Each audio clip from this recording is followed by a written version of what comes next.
What's up, everybody? Welcome to episode 16 of Procedurally Generated, the show about the random history of video games. My name's Chris Weber, and I'm here with John Carson. Hey, I'm John Carson. I'm trying to fight this this Chrome window. You know how you can drag windows to the side of the monitor and make it take up half the screen? Yes. I did that at least 8 times, and it kept on full screening. So I don't know what's going on here. Perfect. But we fixed it.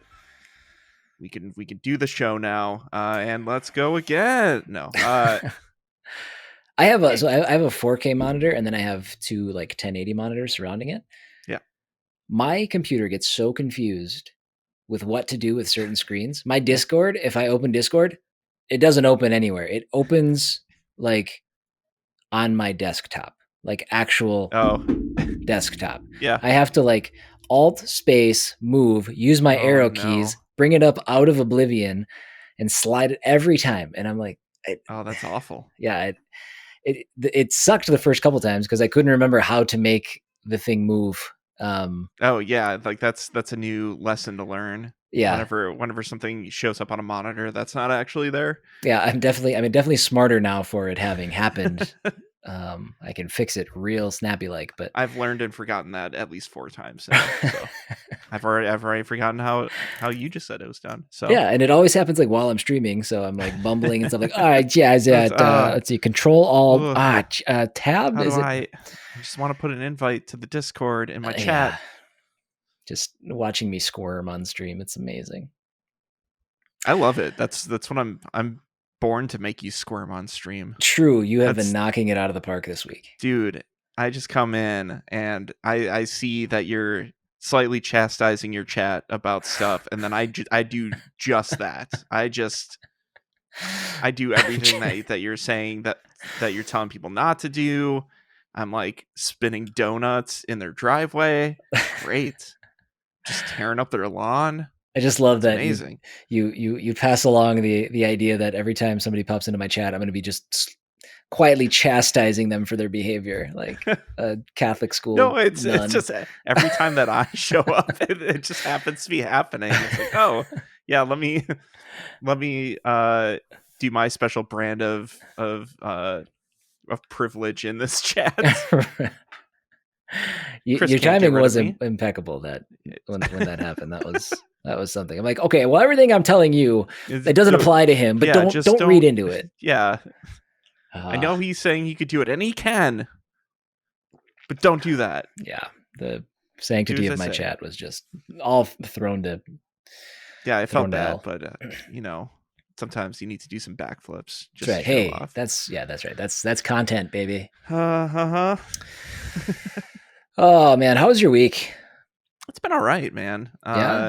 Yeah, just kind of laying low. Okay. Did the Valentine's Day thing, hung out with the wife, made some food that I've never made before. It's good. Yeah. Made carbonara. Oh, which okay. It's a pasta dish where that's okay. That's what I thought. I was gonna say it, but I'm I don't want to sound stupid if it's not. But it's so traditionally it's made with guanciale, which is a porky. It's almost like bacon. I used bacon instead. Okay. Because the internet said I could. But it's never steered me wrong. Yeah, right. But the sauce for it is just basically Parmesan and eggs. And I don't really like eggs to begin with, so I love eggs. I'm very poor at managing them or cooking them at all. Okay. So there was a 95% chance that I was going to end up making pasta with scrambled eggs. But I successfully made this dish, and it was, well done. It was really good. Good for you. There's something really, really satisfying about trying something new as it relates to cooking and pulling it off. Right. And the next time I try it, I'm sure it's just going to go south, but I get too confident. Right. Oh, don't worry. I've done this before. Yeah. Yeah. But otherwise I've been laying low. I've just been playing Magic. Really haven't been playing anything else. So yeah, been staying inside. Yes. Well, I mean, my car's still not starting, so yeah. Now that it's warming up again, now that this endless winter of the last week has ended, I'm gonna try to restart that tomorrow, and hopefully I'll be more mobile without my wife's car. Yeah, it's not. It's been cold here, but it's never. I don't think I've ever in my life said in the middle of winter in February, "Thank God I'm not in Texas." Yeah.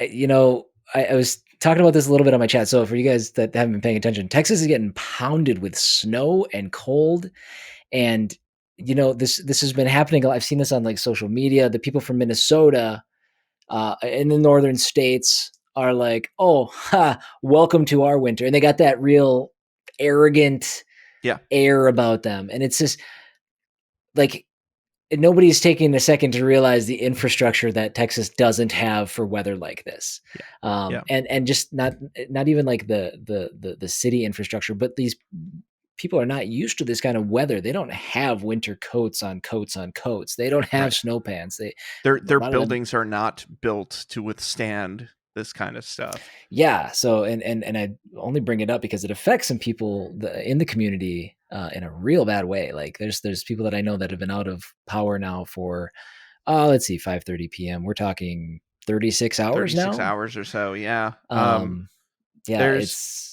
so yesterday I was supposed to be on a call to set up some entertainment for an event that's happening this week for work, and it's for a group of our representatives that work in Texas.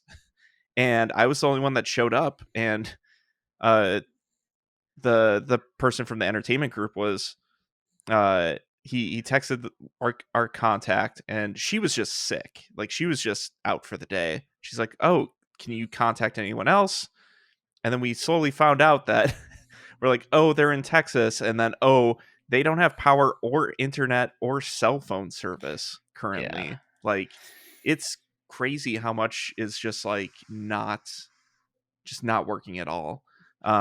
I think we talked about this last week on the podcast, but like a couple of years ago, I was in Nashville for a similar event. Like, obviously not as devastating, but like they got a few inches of snow. It was maybe 10 degrees out or something, and everything was shut down because they don't have the plows to take care of the snow.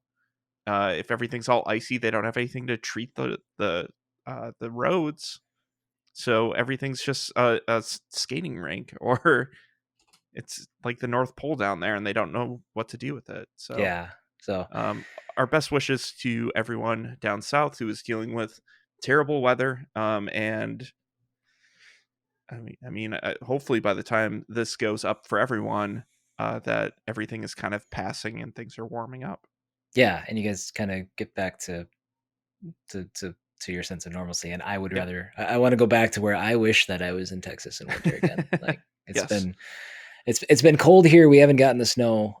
You know, when you get to the east of here in the Ohio and Michigan, Illinois, all that stuff, they got pounded with all sorts of feet of snow. And I'm just it's been cold here. I'll take the cold. That's fine. I don't have to go outside.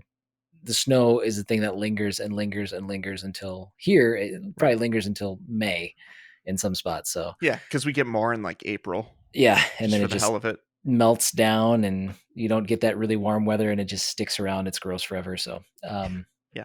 but we're used to it.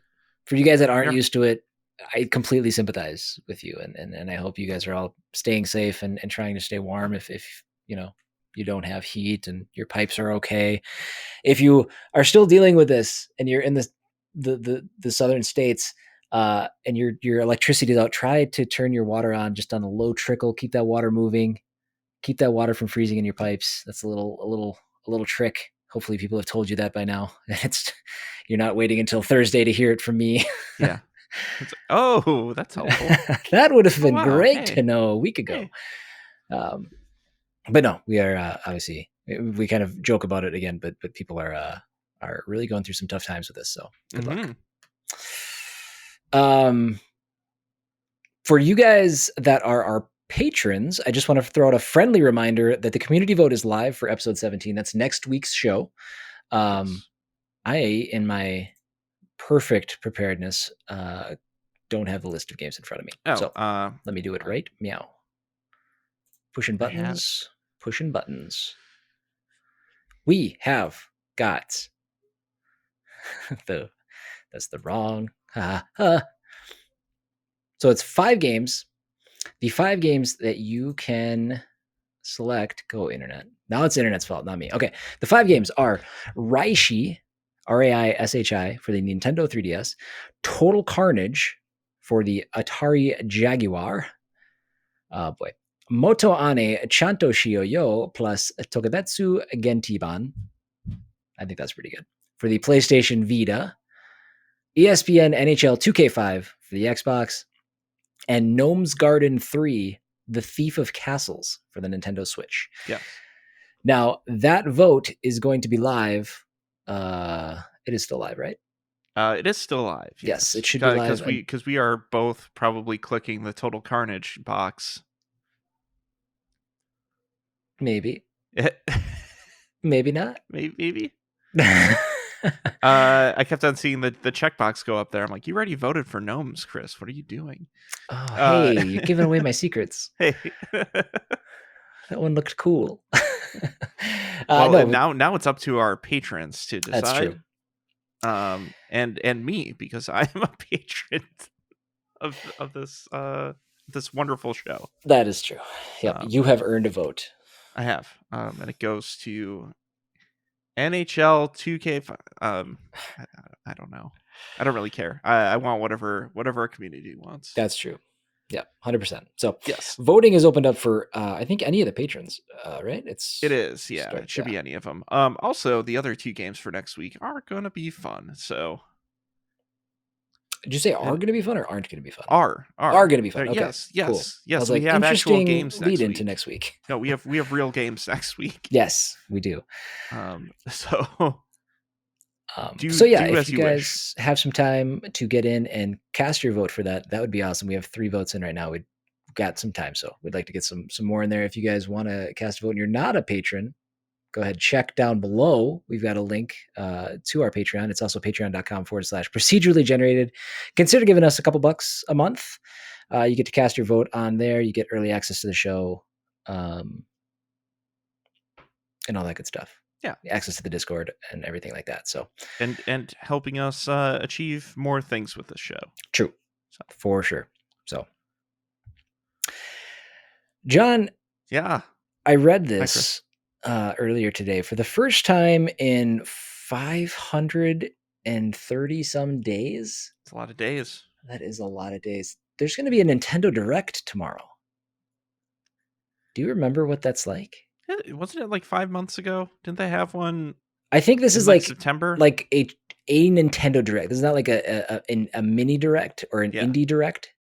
This is like their big boy Nintendo Direct show. Has it really been that long? It blew my mind. Let's see if we can find.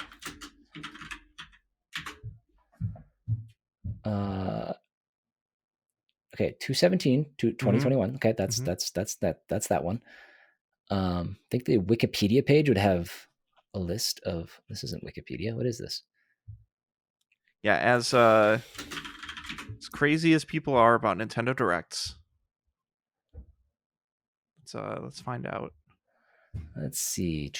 So this is the main type of Nintendo Direct, 25 to 50 minutes. This one has been said that it's going to be 50 minutes. Yes. Let's see.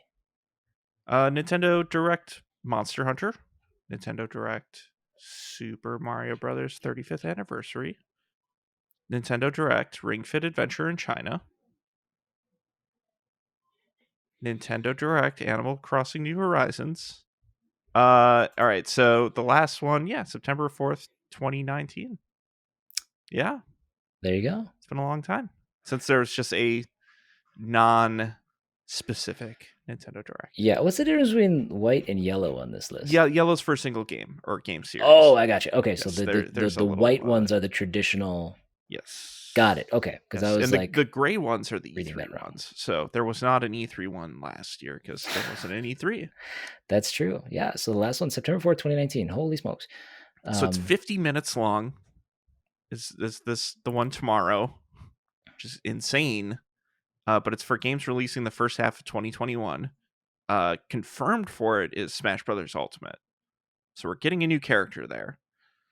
The rest can be anything. So I don't know. Any I mean, this is going to be we're going to know by the time this goes up for everyone. Yes, we don't know this at the time of recording. Are you asking to make some predictions? Yeah, I think so. Okay. Might as well. We got some time to fill.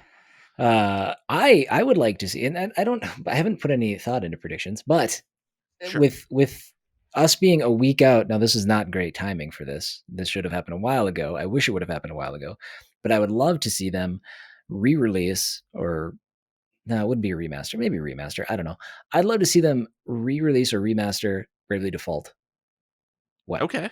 I know that Bravely Default 2, actually, apparently it has nothing to do with Bravely Default. But I never had access to that game. I never got a chance to play it. I'm super excited to play the second one, and I'm actually really happy that it doesn't tie into the original one because I didn't get a chance to play it. Sure. But yeah, I think that'd be awesome. Like that would be neat. Bring that over. That would be neat. I would like to see that for like a summer release. Also, this is first half, so that could be summer. Yeah, absolutely. True. Yeah, that'd be cool. And then another ask of mine is just so I can play the entire series, Xenoblade Chronicles X. Yeah, I'd like that also to come over to the Switch. Yes, that would be incredible. Those would be my re-releases. In terms of new games, yeah, I'm guessing we're going to hear more about Breath of the Wild 2. I mean, when is the 35th anniversary of Zelda? It's like in 3 days or something, right? It's coming. But in terms of brand new stuff, maybe Metroid, what is it? Metroid Prime 4? Is that what people are waiting on? I'm not a big Prime fan. Yeah, it is. So maybe there's something there. I know they restarted development on that, I think last year, or like 3 times now. Yeah. There's that. There's Bayonetta 3, which has been in development for a while. I guess like a producer or a director from Platinum had retweeted the Nintendo Direct tweet today, so people are speculating about that. I think we'll hear more about Shin Megami Tensei. Oh yeah. Specifically the release date of 3. Yeah, because they're re-releasing 3, and Shin Megami Tensei 5 is the new one. Yes. Okay. Yes. So, I think we will get some news about that stuff. And then I'm hoping for some Zelda stuff. I saw someone mention like, oh, we're technically still in the year of Mario, or like in the Mario 35th anniversary. I think that goes until the end of March or something. So they could be weird and like not mention that at all, but because of the Mario anniversary. But yeah, I don't know. That would be disappointing. I feel like I just looked it up. The Zelda anniversary is on February 21st. So okay, that's Sunday. So hopefully there's something coming up for Zelda. Maybe put another Zelda character in Smash. I don't know. Yeah. I guess so, since we do know Smash Brothers is a thing. Any Smash hopes or predictions? Oh, I know you're not a huge Smash person. I don't know. No, I mean we talked about it a little bit, but I'll be honest. Anything that Star Tropics, my heart was not behind it. the Tetris pieces. Well, yeah. What was my? I already forgot. Zagreus from Hades making appearance. Yes. Yep. Yeah. Mm-hmm. I think that's stamp it. It's gonna happen. The Master Chief. The Doom guy. Master Chief. What was that? I said, yeah, no, the Master Chief. The Master Chief. Yes. Yeah, I don't know. I mean, I would also really like to see. I'd like to see something new, something that isn't Mario, isn't Zelda. Sure. Sora. Or you want that Kingdom Hearts in there? Fine with me. Don't. Oh yeah. I think we were talking about this before we recorded, but yeah, Sora. Put Kingdom Hearts on Switch. Do it. Why not? Yeah, it's time. It's coming to PC. Yeah, it's coming to PC. Square has brought other games to Switch. Like all the Final Fantasy remasters have come to Switch. I don't see why at least those first 2 HD collections can't come to Switch. I don't know about Kingdom Hearts 3. That might be a little bit more work. But yeah, bring those. I'm sure that would be part of this whole thing. So. Yeah. I could go for another Octopath Traveler. Oh, totally. As well. That's a and game what I learned this week is the Bravely Default 2 team isn't the same team that did 1 and 2, and I think worked on some of Octopath Traveler. I don't know if that's exactly the same team. But, okay. I mean, that could very well be the case. Yeah. I mean, if that is the case, then that might not happen. Yeah. New Mario Kart. Like what's a good summer game for Nintendo? Oof. Is it a sports game? Do they do Mario Golf? Oh, that'd be dope. They already have Mario Tennis. Get me Mario Golf. Yes. Yeah, dude. Yes. What are we talking about? This should just be a Mario Golf Direct.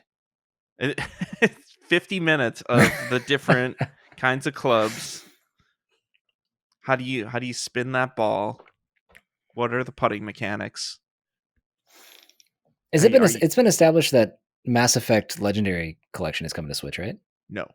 It hasn't. It has not been announced yet. Interesting. I wonder if we'll see that. That very well could be too. They haven't ruled it out. Yeah. So that'd be neat.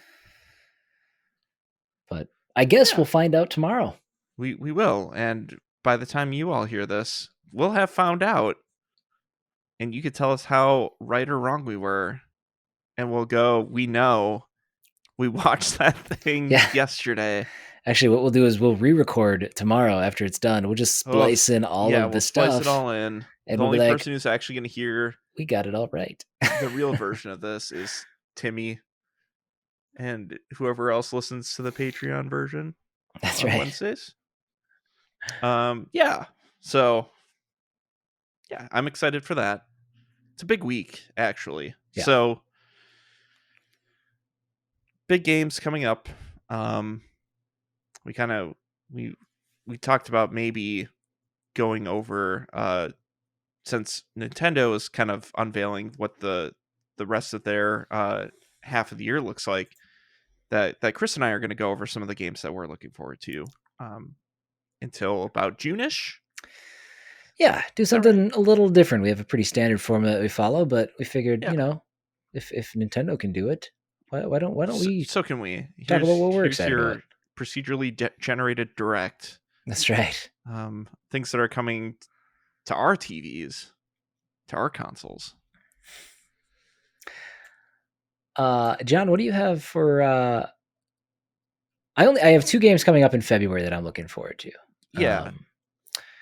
I have and the sad news is I'm only going to be able to play one of them, at least in February. The other one's going to get added to the list. We'll stream it at some point. But the first one is a game called Curse of the Dead Gods, which gives me real Hades vibes. Yeah. I think that game looks pretty cool. But it releases 3 days before Bravely Default 2, which I already had mentioned is a game that I'm really looking forward to. That game is up my alley. I never got to play the first one, and it killed me hearing all of the super good things about it. I mean, it was good to hear those good things. It just killed me that I didn't get a chance to play it. So, I'm between Curse of the Dead Gods 2 and Bravely Default 2. I'm sorry, it's not Curse of the Dead Gods 2. I just jumped the gun there. Also, Curse of the Dead Gods and Bravely Default 2. I'm probably going to be playing Bravely Default 2 on stream with hopes that Curse of the Dead Gods will show up as a back catalog list game for the future. Or someone can make it happen one of these days. I'm also going to be playing Bravely Default 2. I've liked what I played of the first one. I was actually replaying the first one like last year. It's a lot of fun.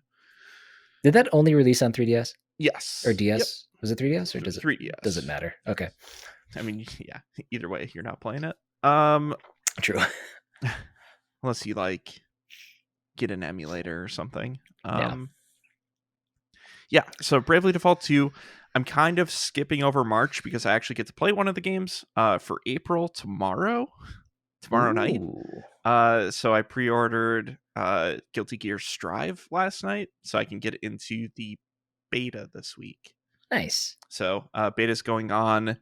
If you pre-order the game, it goes from Wednesday night till Sunday night. And they have 13 of the 15 characters available. They have online multiplayer. They have training modes. They have like everything that you'd want for a fighting game beta that they like never give you. If this were non-pandemic times, they have offline versus mode, which is insane for a beta.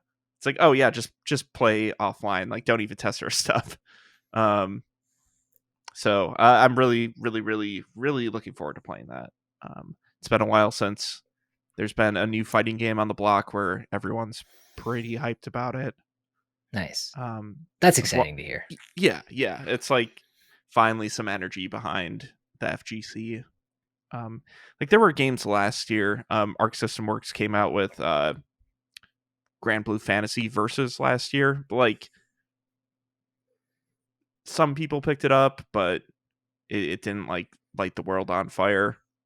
But it's been a couple years since like Mortal Kombat 11 or so, where like people are really excited about something as a community.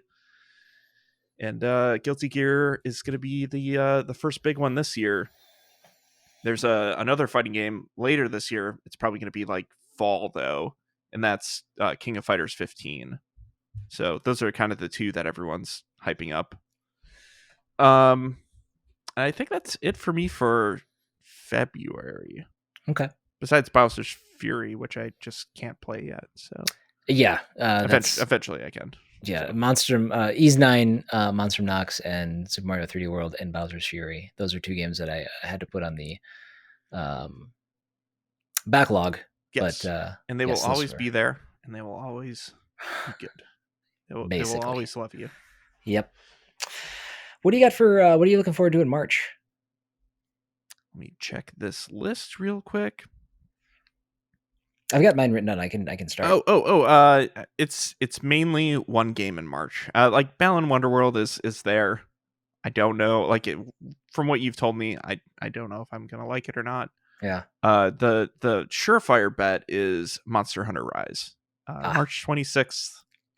The Switch only. I maybe ported to PC at a later date. Monster Hunter game. So yeah, Monster Hunter is really great. Played the demo of that. Plays fine. I think I'm gonna really like it. So I think that is that's mainly my March right there. Okay. I've got time to catch up on stuff, it looks like. So yeah, there you go. Unless Nintendo brings out stuff tomorrow. Right, exactly. Yeah. They're gonna drop all of these gems. One per month. Yeah, I guess that's what I'd love to see. Is I'd love to see a collection of all of the games that I haven't played on a Nintendo system in the last 10 years. Yes. All right. Yeah, my March, you talked about one of them, and I played the Balan Wonderworld demo, and I played it. I didn't even, the game wasn't even on my radar until I talked to you about it. Right. And then I played the demo, and I was like, boy, this is a super simple game, but it was so colorful. Okay. Yeah. The game looks gorgeous. I don't know if the gameplay is gonna.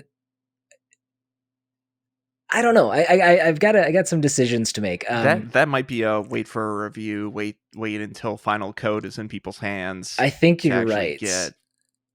I don't know if that's going to be a day one. Now there is another game that comes out that same day, which I'm weirdly interested in, and this is not a game that I would ever really consider usually. But something about the trailer on this made it look so. It just looks so much fun. Right. It's a game called It Takes Two. Yes. It's I think it's Joseph Ferris's new game. Yes. That guy drives me nuts, by the way. Joseph Ferris is the too much manic energy. Yeah, a Way Out developer, the one who said F Brothers. The Oscars. Yes. Yeah, that guy.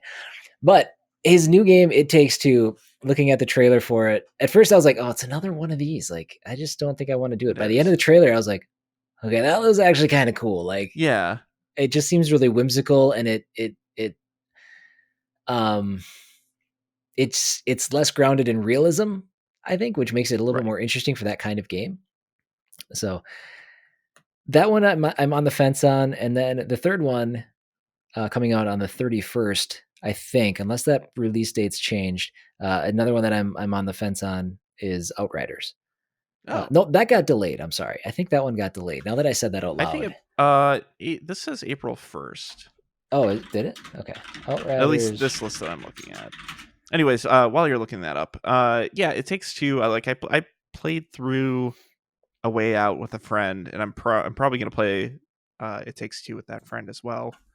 But there were a lot of cool ideas in A Way Out, but like that game was pretty disappointing overall. I'm hoping that this is less disappointing. I hope they kind of learned some of their lessons with It Takes Two. Yeah, I didn't the the so the game the Way Out wasn't it didn't look like there was a game there to hold my attention, especially if I was going to play it with somebody else. There's a way Yeah. to play it single player and just link up with somebody who's at that same area, I think. But even then I was like even less interested. Well, Um so when the thing that they did with A Way Out was they made a kind of a demo that a second player would download, and the person who owned the first game or who owned the game was able to like grant that demo full access to the game. And yes. they're doing something similar with this as well. So it's like pick your friend, pick your person of choice. Here's an extra copy of the game, and then you're just dedicated to playing through it with that person. I think that's. I mean, you can do it other ways, but like that's I think the best way to play that. Hmm. Um, also a way like what you were saying, like A Way Out, I found was the only times where we had the most fun were in like these open areas where there was just like dumb stuff to do and just like more um not immersive, but what's like that buzzword that everyone uses for Visceral. Oh, okay. emergent gameplay. Like you could just kind of like find things to do with what they're given. You find your own fun.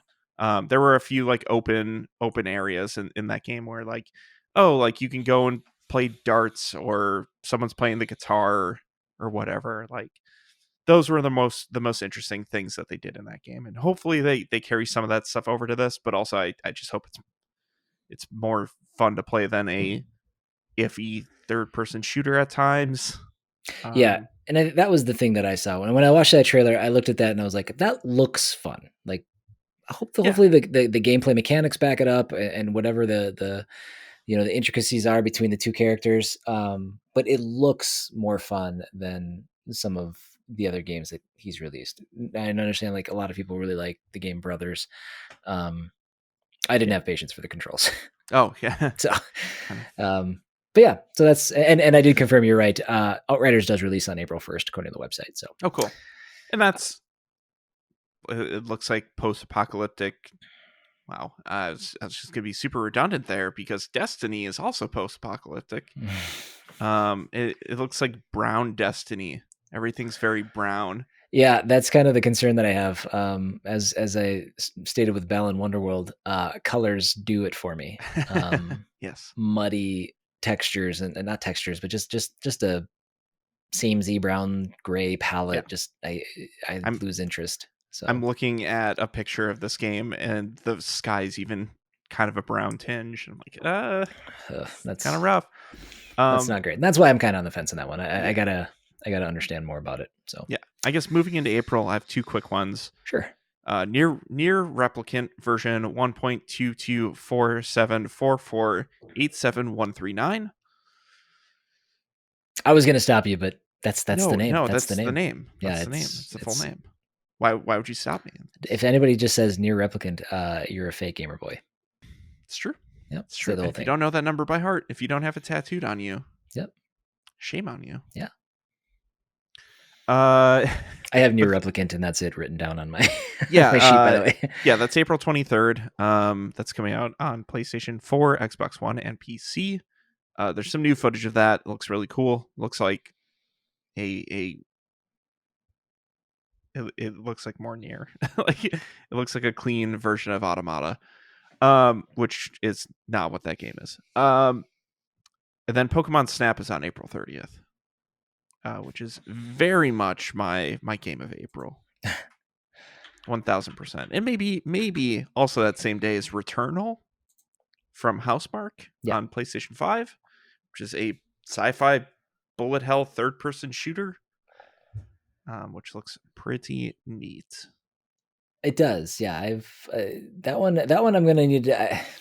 I'm gonna need to understand what that gameplay feels like in a third-person perspective. You know what Housemarque. You know what you're getting with Housemarque when you get some tight controls and some bullets flying at you. Yeah, it's this. I remember a couple years ago the games that they made a pivot as a studio, because they made amazing bullet hell like 2D games. Yeah. But nobody bought them. And they actually like the CEO came out and said that like we just can't do it this way.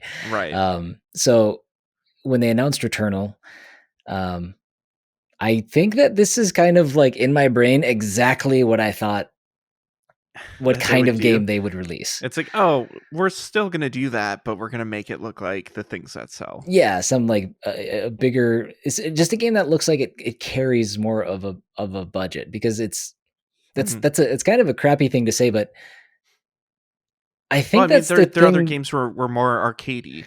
Yeah, I think that's the thing that kind of just, it's perspective wise. I think that's the thing that might have held back some of the sales. They needed to do something big. They're a studio that's proven that they can make fun games. It's just, yeah, I mean, I hope that it pays off for them, and I hope that they enjoyed doing this, because they were very good at creating what they made before. But I understand the need to pivot. Yeah. So, anything in May that you're looking? Well, I've got one other April game. Oh yeah, sorry. Which is just for me. It's just for me, and I can respect that, and I can understand that. This is MLB The Show 21. Sure. I took off last year. I didn't play the MLB version, the MLB 20. So I think I want to get back into it. I don't know if it'll ever be a streaming game. That might be a wind down at the end of the night. Throw some baseball on. Sure. I can see you probably day one just getting in there and yeah, maybe making my Road to the Show character. I'm a big baseball fan. I love baseball. Is by far my favorite sport. As it relates, I mean, I love the strategy of baseball, all that stuff. MLB has been, it's remained very stagnant over the last couple of years. That's why I didn't get 20. And it may very well stay stagnant, but playing it on the PlayStation 5, and just having a baseball game to wind down to sounds like an okay time to me.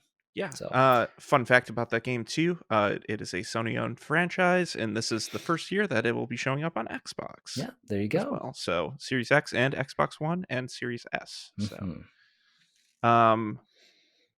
yeah. So May, there's a couple. I've got 4 games in May. Yeah. And 2 of them are like I'll play them, I'm sure. First up on May 7th is Resident Evil Village. Why are all my dates one off? I have that as the 6th. It might be the 6th. I don't know. This is just what's on the Game Informer list.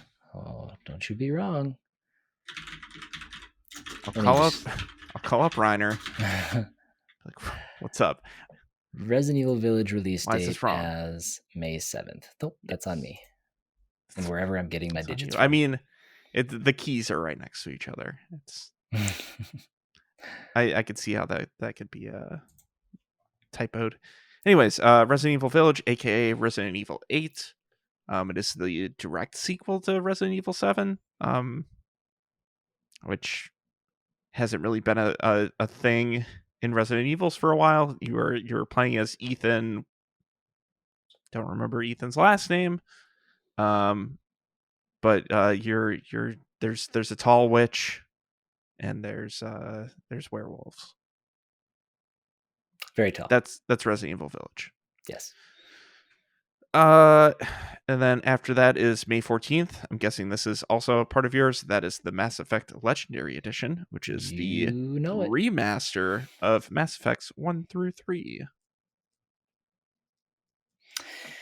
Yeah, that's exciting. I've been putting off getting back into the Mass Effect games, knowing that eventually they had to cave and make. Oh, they caved.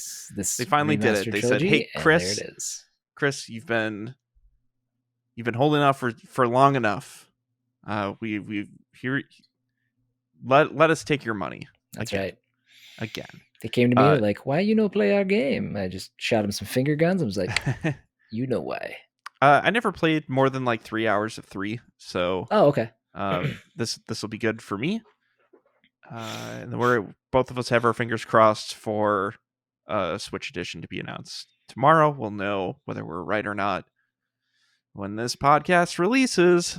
That's right. On Thursday. I won't play it on Switch, but I hope that it gets to the Switch audience. I would buy it on Switch just to have a version on Switch.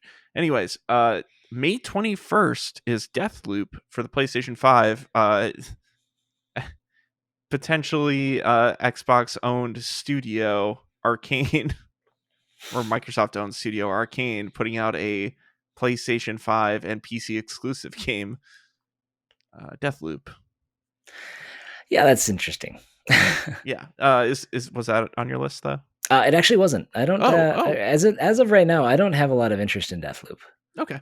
I don't know if I do yet either. I feel like I need to see more of it. Like I kind of understand what it is, but I kind of don't at the same time. Right. Like it feels a little bit Hitman-y, but also not. I don't know. Yeah, the two other games that I have on my list. Is there anything else that you want to talk about on Deathloop? No. Go ahead with the other two. Yeah, the other two that I have on May 25th is a game that I've been waiting for a while to even get more information on, and the release date when it was announced not too long ago was actually pretty soon. So May 25th, Biomutant. Oh yes, yep. Mm-hmm. So that was my next one I was going to talk about. Oh yeah, so yeah. I mean that it's. I'm intrigued by what I've seen, but it was a long time between seeing things.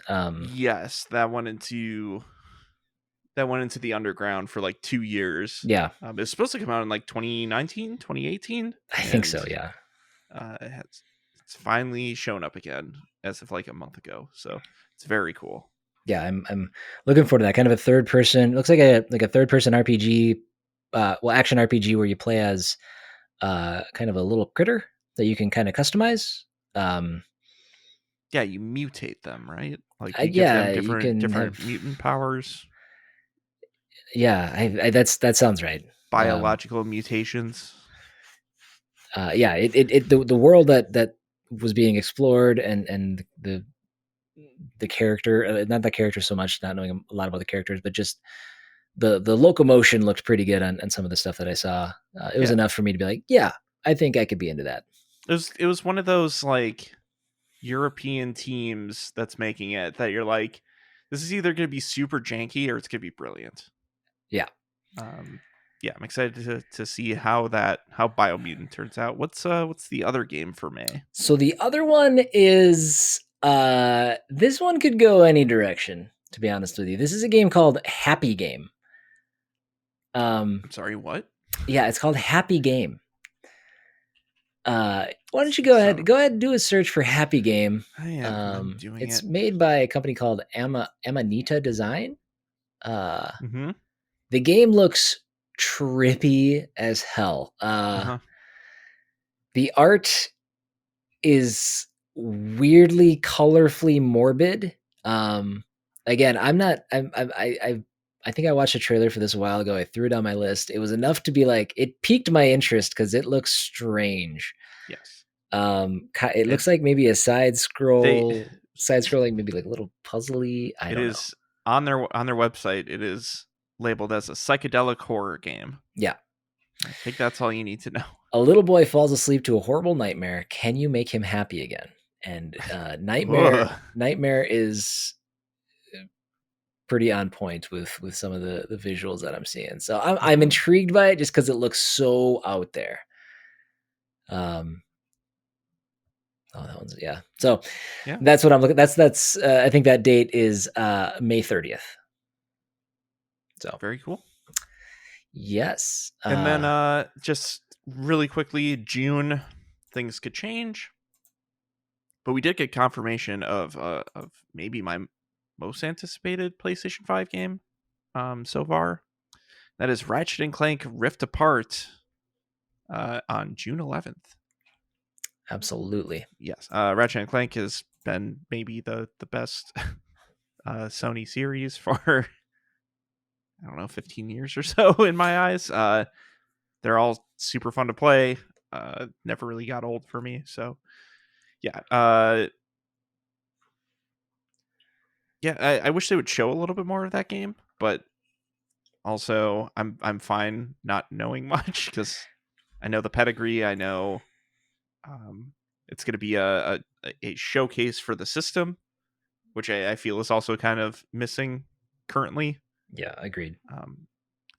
So yeah, that will be a day one purchase, and I will be playing the hell out of it for sure.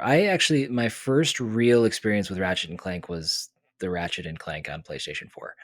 Oh yeah, that's a good. I mean, the remake of the first one. Yeah, I'd never really gotten into Ratchet and Clank back in the day. I loved that game. It's so good. It is so good. Man, I'm looking forward to that. To Rift Apart for sure. Yeah, and then June 22nd is Back for Blood. That is the Turtle Rock Studios Left 4 Dead spiritual successor. That's out on everything besides Switch. And it's Left 4 Dead. Why not? That'll be fun. Yeah. Get a few people together, shoot some zombies. And that's that's all I've got through June. Yes, same. The rest of the year is pretty nebulous right now. Yeah. Now I've got just to give you guys a heads up, I have got a list of 117 more games with TBD. Some of them even have TBD 2020s still on them. We've got TBD 2021s, 2022s, 2023s, and then a whole mess of undated games. So, there could be more that slots into place here. Companies are a little gun shy given the current landscape of COVID and development woes and struggles caused by that and other things. I've been hearing expect a lot of games being pushed into 2022. Yeah. Saying that, I totally forgot until now. BlizzCon is starting on Friday. So Nintendo Direct tomorrow, BlizzCon this weekend. So probably going to hear more stuff about possibly Diablo 4, Overwatch 2, anything else that Blizzard might be working on. It sounds like they might have some Warcraft related mobile games, which will be interesting to see what those are. Seeing people's reactions to that Diablo mobile game that was announced a couple of years ago that did not go well. No. But it's still very much in development and probably releasing in a couple of weeks. Yeah. So yeah, we've definitely got, there's games that are out there that have been announced and are being worked on that may fall into place here. If not, they'll fall into the latter half of 2021 or further out. But I just there's a lot to look forward to. Totally. A lot to look forward to. So more games for the list. That's right. That is right. Put them in the generator. So I even have Octopath Traveler Champions of the Continent written down on this list that I don't remember being announced. I don't know, but I have a TBD 2021 date. I heard about it somewhere. I'm sure I didn't just come up with Champions of the Continent. What am I talking about? Champions of the Continent. It says video game. All right. October 28th, 2020. Single player free to play RPG. Whoa. Oh, was it for for mobile. Yeah, iOS and Android. Oh, sad day. Yeah, That but immediately definitely makes me less Octopath interested. Traveler. The art looks good. Yeah. Visuals. So I don't know. Maybe, I mean, Hot looking game. put that on a. I don't. Maybe I'll Might be go on into that. Switch. Who knows? You might be into that. Yeah. Anyways, Chris, want to remind people about reviewing Yeah. the podcast and everything? Yeah, absolutely. If you guys have tuned into any of our shows and you have enjoyed what you've heard, or if this is your first show, then welcome. If it is, yeah, absolutely. Glad to have you here. Then please head over to wherever you're listening to this and leave us a 5-star review. Maybe leave a little note as to why it is 5 stars. Help us find some new listeners. That's one of the best ways for us to continue to grow this podcast. It means the world to us. We put a lot of work into this. And we want to continue to watch it grow and implement some new things. And that's a really good way to do that. The other thing that you guys can do is, if you enjoy the show, we have our Twitter, PG_show. Follow us there. Retweet our shows going live. Tell your friends. Share the show. We think we have something pretty unique here in the way that we approach this podcast. We don't want to necessarily be just another video game news podcast. There's 900,000 of those out there. We wanted to set out and create something a little bit different, a little bit new. And I think we've done a good job of doing that. So if you enjoy the show, if you enjoy what it's about, share it with friends. Let people know that this exists. So the other ways that you can reach us is patreon.com/procedurally generated. If you enjoy the show enough to be like, hey, I could support these guys, that'd be awesome. As little as $3 a month. Would be awesome. Lets you become a patron, gets you some benefits and some perks and all that good stuff. So consider doing that. Send us an email, pgshowinbox@gmail.com. Let us know your thoughts. Did we cover a game that you grew up playing and we botched it terribly? We should have said all of these things. Or did we, do you have some sort of fond memory of something that we've discussed on the show? Let us know. Join our Discord. Our Discord is linked below. Let us join us in our discussion. The Discord is kind of it's almost like what's the word? The podcast is this. The Discord is it's supplemental material. Yeah. We throw a lot of screenshots, cover art, links to stories that we find. In some cases, playable links that you can go and actually try out the games. So if you're not in the Discord, get in there and check it out. It goes hand in hand with every episode. We have it split into individual episodes. If you're starting all over and you want to listen to episode 1, forgive us. We've grown since then. But we figured out some secrets, like not turning on echo cancellation. Yes, that took us a long time. Or getting a new microphone. All of these things and more. Right. But if you go back and you listen to some of those old episodes, we still have all of the material that we put in the Discord linked there at the bottom of the page. So, and feel free to just start conversations in the general chat. Absolutely. Doesn't have to be about the show. Yeah. And then the other way you can get a hold of us is YouTube, which will be linked below as well. Yes. So find you can also that in follow us notes. individually on Twitter if you'd like. I am CW719. And I am John_Carson. I'm sorry ahead of time. I apologize ahead of time to any new followers.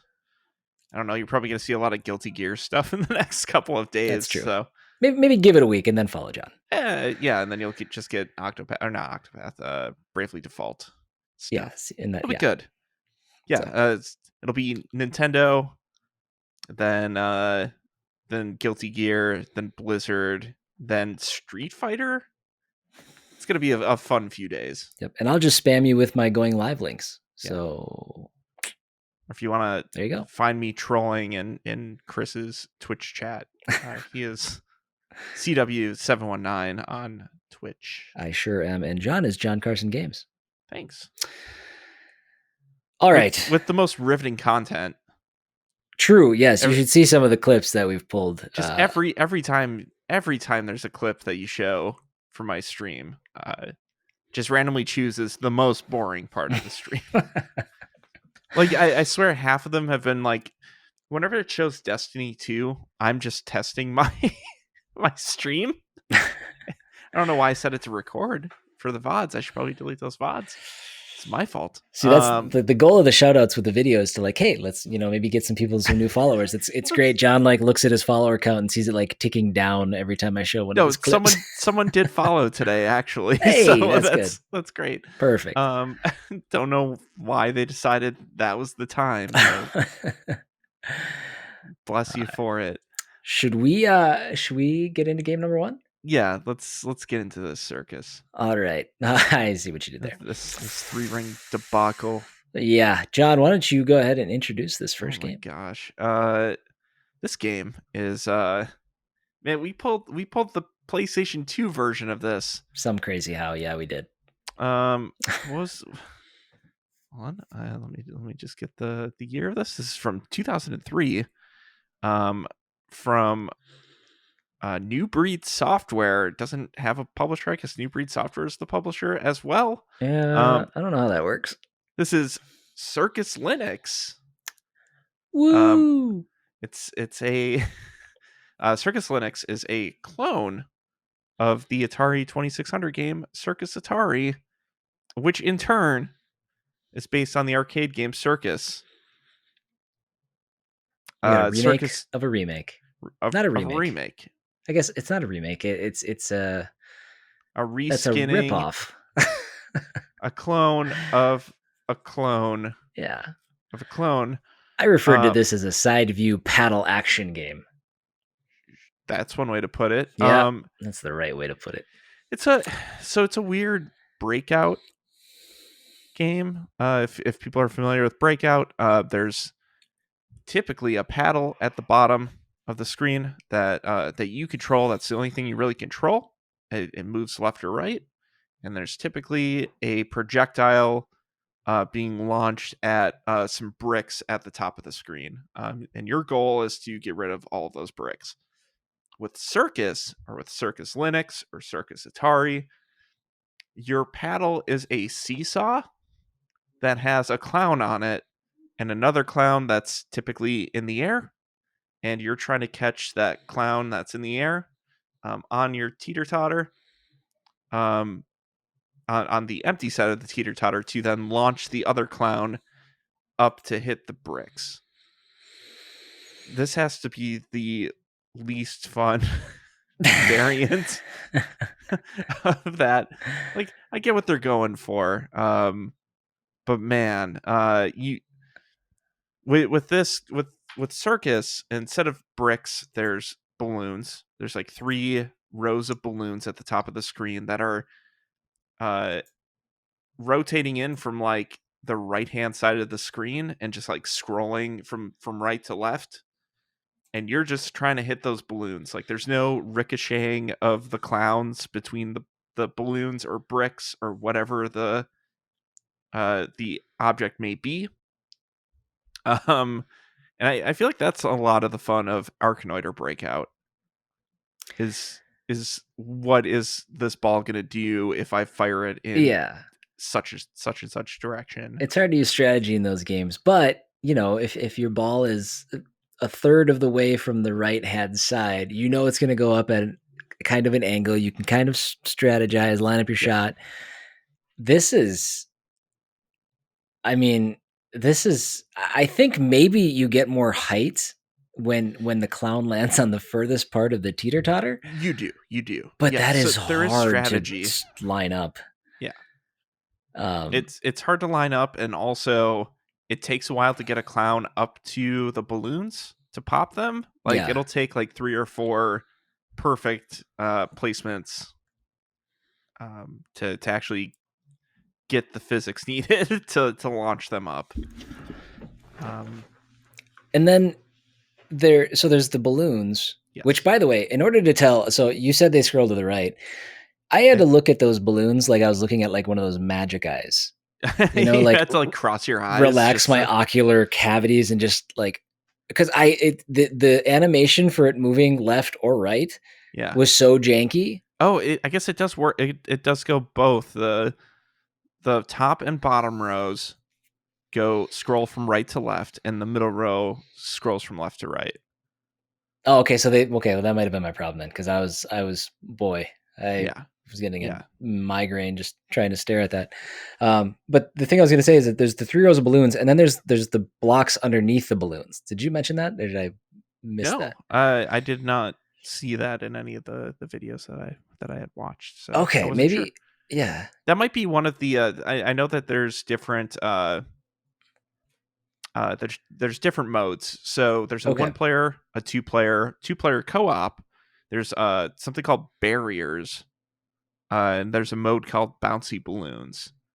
I And I wonder. don't know what either barriers or bouncy balloons are. I'm guessing barriers is the one that you were just talking about. Where Yeah, so you work up the gumption to get your clown up in the balloons in the first place.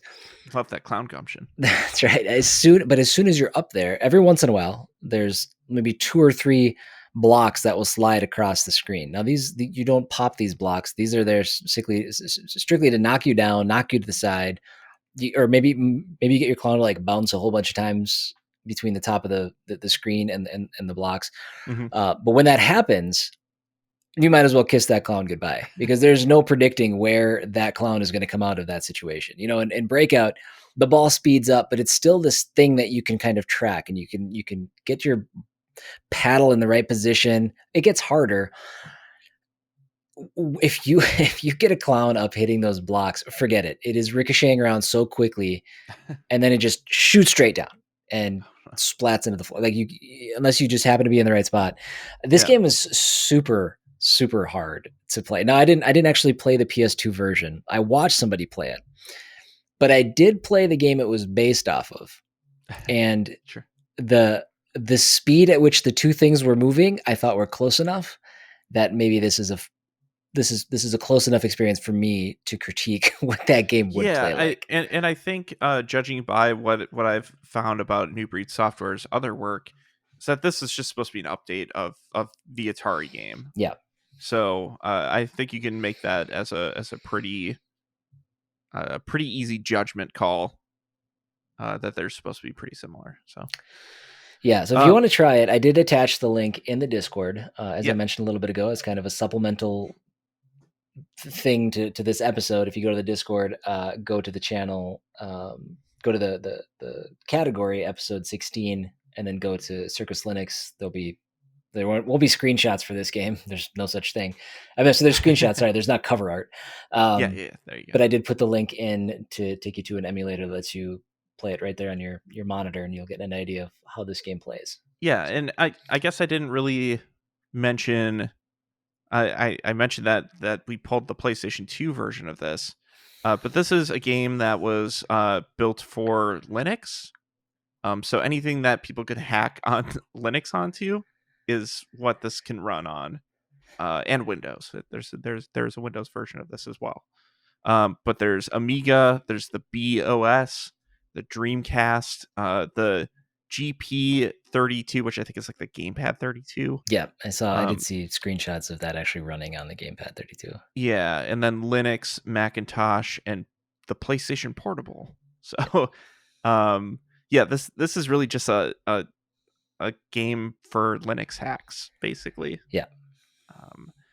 Here's a list of bullet points from New Breed Software's website for this game. So there's the game modes that I had mentioned before: 1-player, 2-player, 2-player cooperative, barriers mode, bouncy balloons mode, clear all mode, which I would have figured that is all clear all mode, but I guess not. And then the graphics: colorful cartoon-like images, animated objects and background, which they are. Nearly 70 objects on screen at once. Also, if you count the balloons, I guess so. Full screen mode, thankfully. Random circus acts in the background. There are those. There's a man on a unicycle. There's trapeze artists. There's all those kinds of things. For sound, there's an upbeat circus style music. Many cartoonish sound effects, sound and music volume controls, and then how to control this. You could play it with a mouse, a keyboard, a joystick, or a real Atari 2600 paddle controller, which I think is pretty neat. I will say music for this game, not bad. Yeah. It's not Yeah. bad. Yeah. But that's all I really have on gameplay for the game. It's a super basic game. There's nothing to it. And when we get into what New Breed software is, you'll understand why. Yes. Do you have anything else you want to talk about on Circus Linux itself? No, I think it looks fine for what it is. Like it is definitely an updated graphical presentation of the Atari game. I'd say that the background looks like a image that you'd find in like a children's book, like kind of whimsical circusy background. Like I think it's fine. And like the animations are okay, but like it's nothing. Yeah, the fact that this is on the PlayStation 2 is almost like it's a weird misdirect. This is not a PlayStation 2 game. No. This is a very someone hacked Linux onto a PlayStation 2 and they booted this up on it. They homebrewed. And they ran this on a PS2 homebrew. This plays and looks much more similar to a browser game than it does anything else. So yeah. But New Breed software.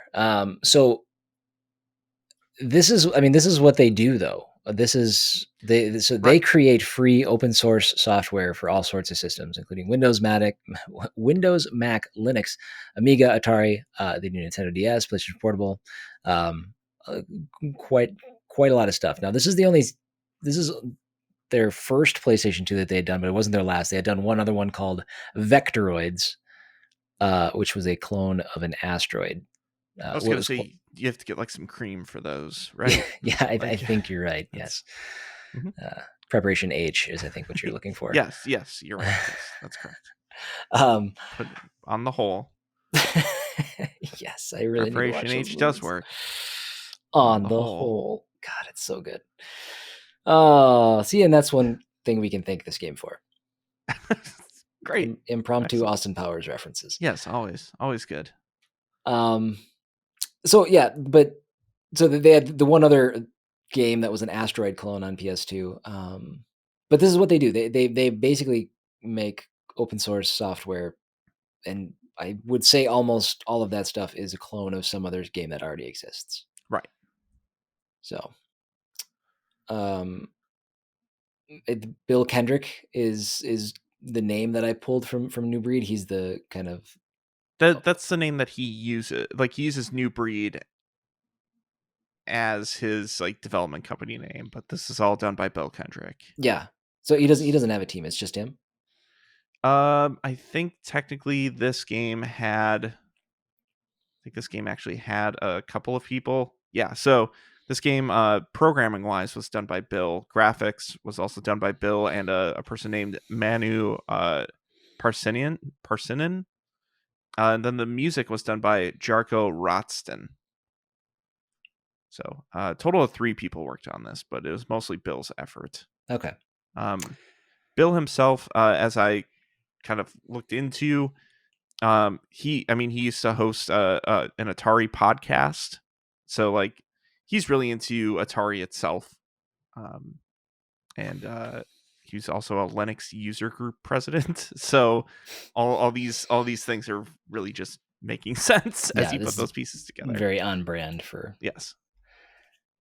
And again, it's not to say that any of this stuff is bad. No, just it is what it is. It is how it exists, and it's. I mean, this all just seems like hobby stuff. Yeah, it's just getting games working on Linux on different devices. I think it's a cool thing to do. So, one thing I did find actually was Jarko Rotston, who did the music, also worked on the music for Ion Fury, the 3D Realms game. I think it's a prequel to. Gosh, what was the name of it? Iron Maiden. Well, they had to switch it to Ion Fury because Ion Maiden. What was the other game that 3D Realms made? Ion Fury. Duke Nukem? Didn't Oh, it? yes, you're right. Oh, Bombshell. It's a prequel to Bombshell. Oh, okay, gotcha. Yes. Anyways, that was the guy's only other credit, which I thought that was really interesting. He went from Circus Linux to Ion Fury as like the only credited musician for Ion Fury.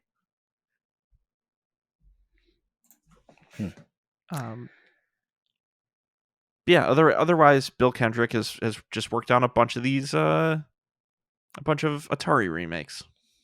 Yeah. And like an art studio called Tux Paint, which I guess Tux Paint. Tux Paint has like a little penguin looking thing. That's like the Linux. The Linux penguin. Yeah. Okay. So it's an open source drawing program. That it says program for kids of all ages for Linux, Windows, Mac, and more. So yeah, I really don't have anything else on him. I don't either. Like I said, it's there's not much Pretty to the game. straightforward. It's not a consumer product. Yeah. So right. Yeah. Not much on the development of it itself. Not much about the development team. Right on. Well, John, should we take a quick break? Sure. Cool. We'll see you guys in just a couple minutes.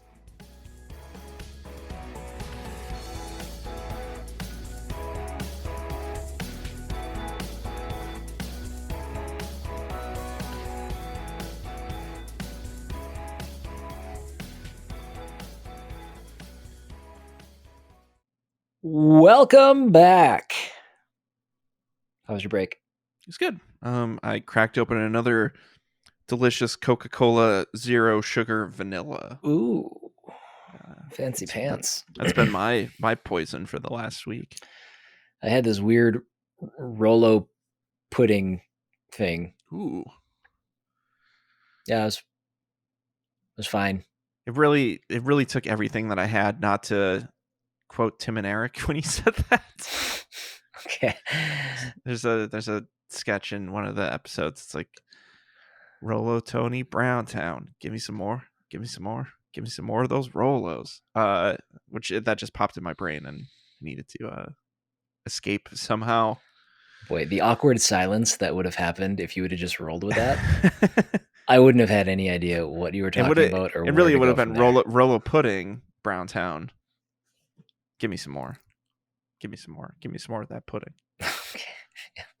Anyways, you're right, that would have made all the difference in the world. Yes, we're back from break. We are. We're back to my nonsense. Hey, how was your break? How was that pudding? Is it good? It's fine. Is it delicious? You know, so we called to get our groceries not delivered, but we go pick them up. They're just ready to go and all that stuff. And every time we do, they give us like a little paper bag of different goodies. Sometimes they've given us some different coffees. Where are you picking them up from? That sounds Cub very Foods. pleasant. Cub really? Foods, yeah. Cub just gives you little extras. I guess as like a thank you for. Thanks for not spreading COVID in here. I guess, yeah. Sure. I don't know the reason why, but I don't know. There's usually like some coupons in there and stuff too. But they threw in these Rolo. They're like half and half puddings, like half chocolate, half caramel flavor. There's not actual caramel in there, but it's like half chocolate, half caramel flavored, like Rolo. Dark brown, pudding. Light brown. Yeah. And they're fine. I mean, I'm not gonna buy them. You know, I'll eat these and be like, hey, maybe they'll give us some more. And if they don't, I'll be like, give me some more of those rolls. Oh, God damn it. Give me some more. Give me some more. Give me some more of those rolls. That reminds me, actually. So I was shopping a couple weeks ago and I saw some stack packs that were fun colors. These ones had like a dragon on them. All right. And they were like bright pink or red and bright green. And I'm like, oh, those are probably delicious chocolate or vanilla, just fun colors. I'll get them for my wife. And she cracks into one of the green ones, and it's like sour apple flavored. Ew! Who wants to eat that? Right. It's like, what is going on? Just make it chocolate. Before you said sour apple, though, part of me was like wasabi. Like, No, yeah, it's for kids. The other one I think was like maybe strawberry or something. God, I don't Yeah. even want to think of the ingredients that are Those are thrown together to make that there. vile There were also like concoction. unicorn ones that were like cotton candy flavored or cotton candy colored. I'm sure they were cotton candy flavored, Yuck. like purple and pink and blue. Yeah.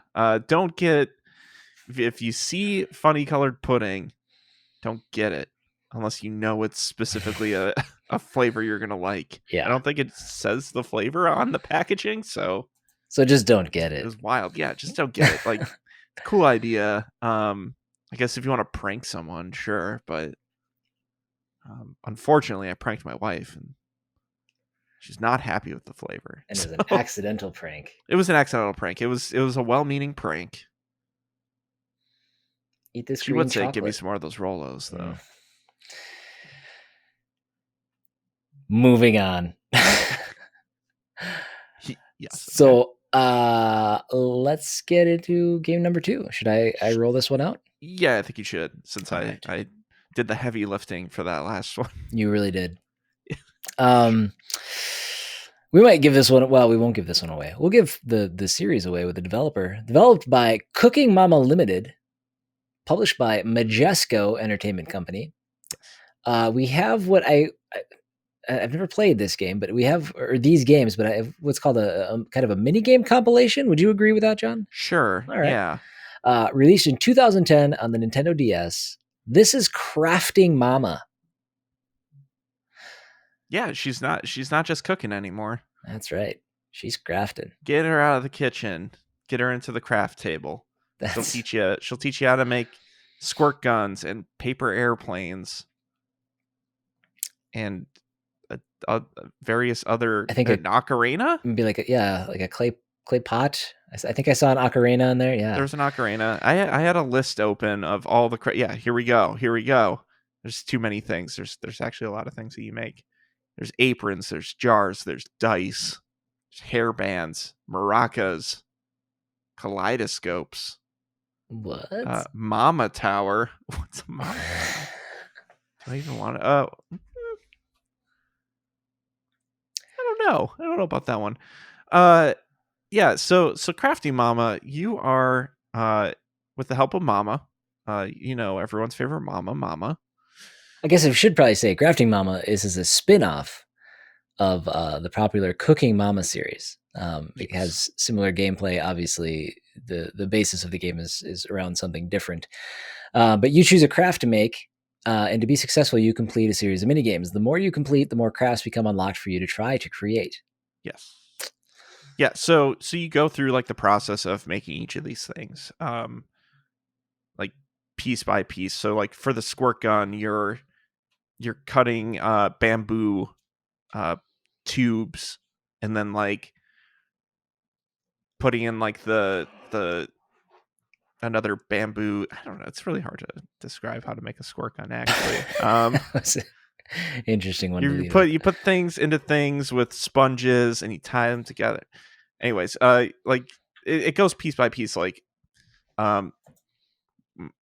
putting clay over a mold and then like poking holes in the clay and removing the wood from the mold, and like you go piece by piece for this, and Mama will tell you how you're doing as you go. I don't know. It seems fine. It seems like you do the thing. Yeah. And the thing rewards you with praise and points. Yeah, so you can create. So there's around 40 mini games, and there are 11 different items that you can craft of the crafts that you can actually make Mama wear. Yes. And I had that list. I think I actually deleted the list that I had on here. Well. There's an apron, a kerchief, a ribbon, patchwork tapestry, necklace, earrings, hairband, floral garland, scarf, embroidery, and a clock. But there's also different parts of the UI that you can replace with things that you make as well, which is pretty cool. Oh, nice. Yeah. Yeah. But yeah, Little it's customization. kind of a look at this. I never played it. I never played any of the crafting, cooking mama, any of the mama games. I haven't either. Um, Somehow I've avoided them. most of the, Not by choice really, but like I just mean, never most felt the of all of need. these are on a handheld device, a DS, Nintendo DS, 3DS, Yes. right? I mean, did Yeah. they come out on? I Are think there any on some came out on Switch? other devices. Well, I mean, we've got something later about the Switch version. Okay, good. Yes, that's part of my story that you were looking forward to. Yes, yes, he has a Yes. story that Hey. I'm curious about. But yeah, I mean, having a lot of these games come out on consoles that I handhelds that I haven't Yeah. owned, Yeah. it's something that I've completely missed on. Now they seem like perfectly passable games. They're obviously very popular. There's a Yeah. bajillion of these games that exist. So It's really just doing a task over and over and over. I guess it'd be no different from like Mario Party without the party aspect, without like the game board. It's just putting these different crafts together, which is, I guess, fun for some people. would you call these mini games more like micro games, like a WarioWare, Uh, or are they maybe a little more substantial than that? it depends on the craft, really, Okay. because like one of them, like one of the crafts that you do is like pressing flowers and like putting flowers into a frame. So like one of them's just like the screen will scroll from one side to another, and it's like you have to pick out certain flowers. And then the next thing that you do is you have to there's like a conveyor belt of these flowers that you had picked. You have to pick out the bad ones so they don't fall into your basket. And then after that, you have to like arrange the flowers in a certain way. Like they're very like one step at a time things. So I guess they'd be more micro games, but they make you repeat it over and over. Okay. So Gotcha. yeah. But also, did you watch any footage of this game at all? A little bit, just to get kind of familiar with how the mini games worked, knowing like it Right. uses like the stylus and stuff like that. But why do you ask? Oh, so so the one that I watched was like an hour of just footage of this, of just playing through the game, and like the first 5 minutes or so was like watching that video of the like the least satisfying video ever made, where it's like different like someone cutting a cake but like cutting it improperly, like not cutting regular slices out of it, or like taking a stencil and of like an elephant and like doing half of the stencil right, and then like the paper shifts, and then they finish the stencil and it's like completely wrong. So like everything just ends up to be like this huge mess at the end. It's like watching someone play this game poorly is like watching that. It's like, oh no, like you're kind of cringing inside. Like, why did they do it that way? Why are like the first one I watched was that water gun one, and the mini game is to like you have a saw and you're trying to saw off pieces of this bamboo. So it has you like moving the stylus on the bottom of the DS screen like up and down, but then eventually it shows like a little arrow on like the left side of the bamboo to like turn the bamboo to like then keep cutting it some more on the other side. But instead this person just keeps on cutting with the saw and it just breaks off. So it's like you had everything you needed right there. You could have done it right, but you just messed it up. So I would not recommend people watch people play this game poorly, because it's just gonna might irk you a bit. Just Real bad. that's so that we found John's trigger. Yeah, We it's know what really pushes his buttons. I'm probably gonna post that uh the actual video in the Discord. The most unsatisfying video in the world. I watched it earlier. It's like 5 minutes long. It's terrifying to watch. Do you know, do these games have any sort of story that backs them up, or is it simply just kind of selecting a craft, doing a craft, unlocking more crafts, then doing more crafts? I think that's it. It's Like, just kind of okay. I did see there's like different medals that they hand out. So Okay. there's like bronze, silver, gold. And then there was also a like a puzzle that was being unveiled as like you would complete things. That Okay. would show you like a picture of Mama and her friends or something. But as for the goal, I think it's just doing the projects properly and mastering those mini games. So no real story that I know of, but I do know Mama has a ton of friends from around the world who do have actual names, I guess. But like, if you look at the Cooking Mama fandom page, all the friends just have like whatever country they're from friend. So it's like Japanese friend, Russian friend, German friend. It's very, very odd.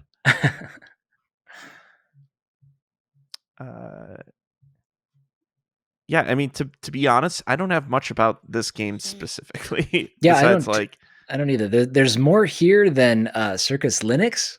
yes. Just there's a little bit more replayability, and there's the minigame aspect. But like I said, there's not much of a story to follow. There's not much of a path beyond that. But you got some develop, or at least some developer Yeah. things. Yeah. Oh, excuse me 1 second. Just had to clear my throat. I'm sorry. So as you mentioned before, Cooking Mama Limited is the developer of this game. They're also known as a company called Office Create, which they go by both, weirdly enough. Like if you go to their website, it's the Office Create website. They've been making these Mama games for what, like,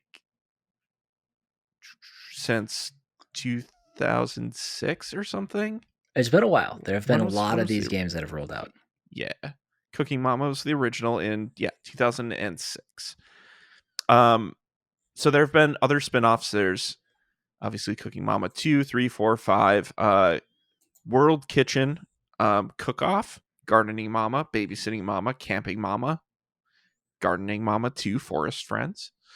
But the most recent one was for the Nintendo Switch, and it was announced for PlayStation 4, but hasn't come out. And it's Cooking Mama Cooking Star.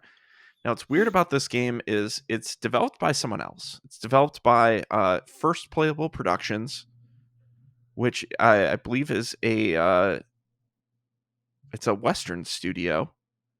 Let me pull this up real quick. As you're like getting into this, I'm finally remembering what you're going to talk about. Yeah. Yeah, so this was a game that they were allowed to use the Cooking Mama franchise to develop a game that used the blockchain. Yes. So they were using cryptocurrency. What is?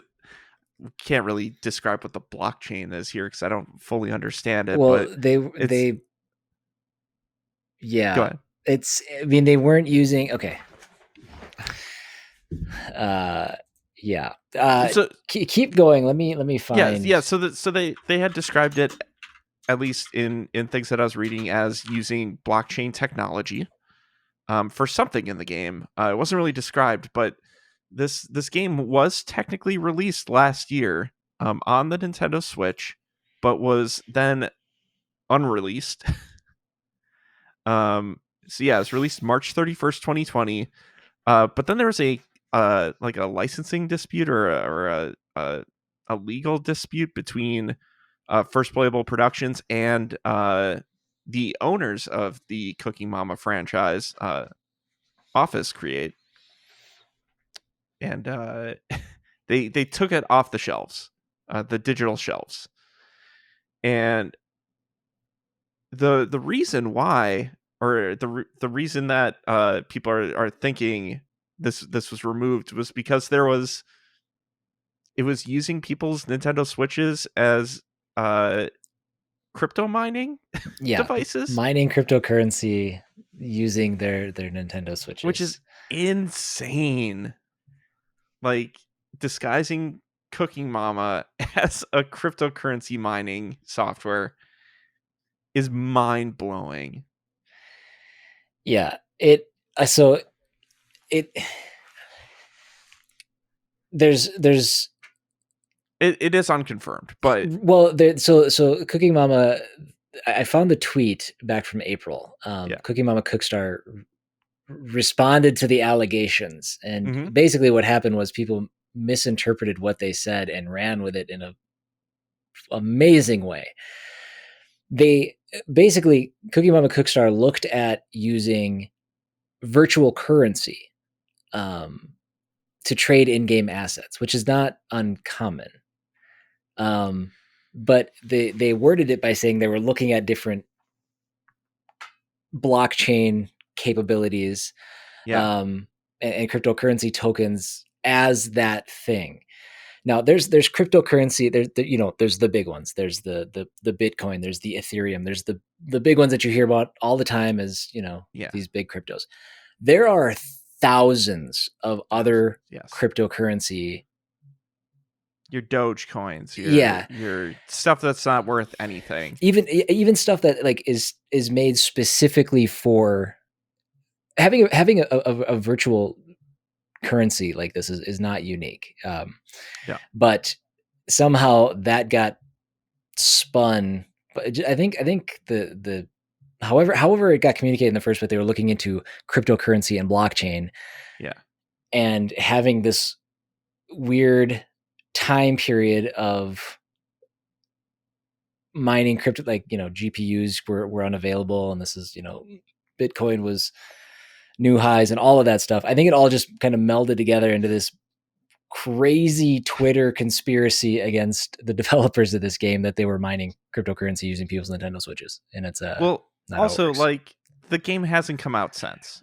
Like it's still unreleased technically.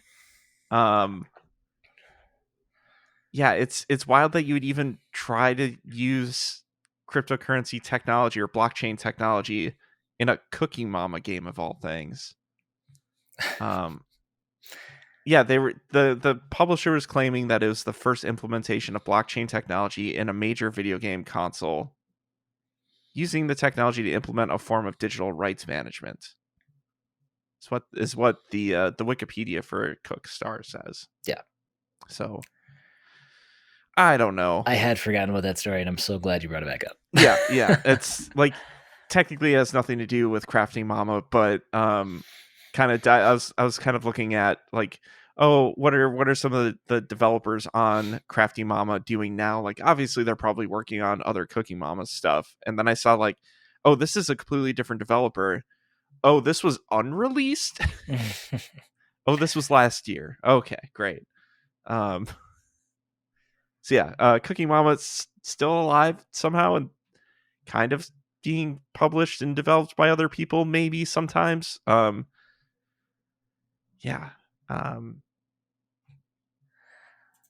I think the series has been not necessarily dormant. Like they've been making mobile games. Let me try to find this list here of the Cooking Mamas. Yeah, in fact, I looked through the list. I didn't write them all down, but every game that I saw that they developed had Mama in the title in some way, except one called Johnny's Payday Panic. That's every other Friday for me. That's how'd they know? How'd they get my likeness for that? Oh, that's fun. So they and then I mean we could talk a little bit about Majesco, the publisher as well, because you were still looking for.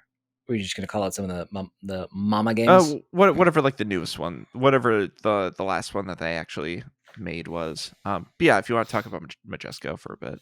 Yeah, well, Majesco's been around for a while. Founded in 1986, so that's a long time.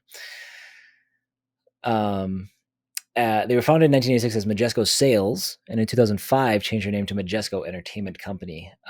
They were one of the first U.S. third-party publishers for the Game Boy Advance. So a big reason a lot of those games That sounds right. came this way. But they're still very active as a publisher. They published several games over the years, including Gone Home, the console edition. The PC one was not them. That was actually Fulbright. Fulbright. I mean, developed it. Developed. I think. Yeah. I just had to make sure I had the developer right. They self-published. I'm pretty sure they the self-published. PC. Yeah. They also published Shadow Warrior, Bound by Flame, Slender: The Arrival, Double Dragon Neon, and this hot garbage, Hulk Hogan's Main Event. Yeah. Given a 2 out of 10 by Sir Daniel Reichert. Yes. For Game Informer. But yeah, I mean, they've there's some big games in there, both ends of the spectrum. But that's Majesco is a game.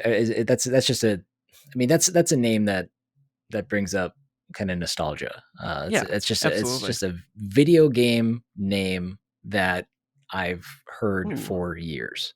In June 2020. Ziggurat Interactive purchased a number of IP formerly owned by Majesco, including Blood Rain, Advent Rising. Oh God, remember that game? I think about it every month. Actually, I wish that there was a easy way to play that right now. Flips Twisted World and Raises Hell,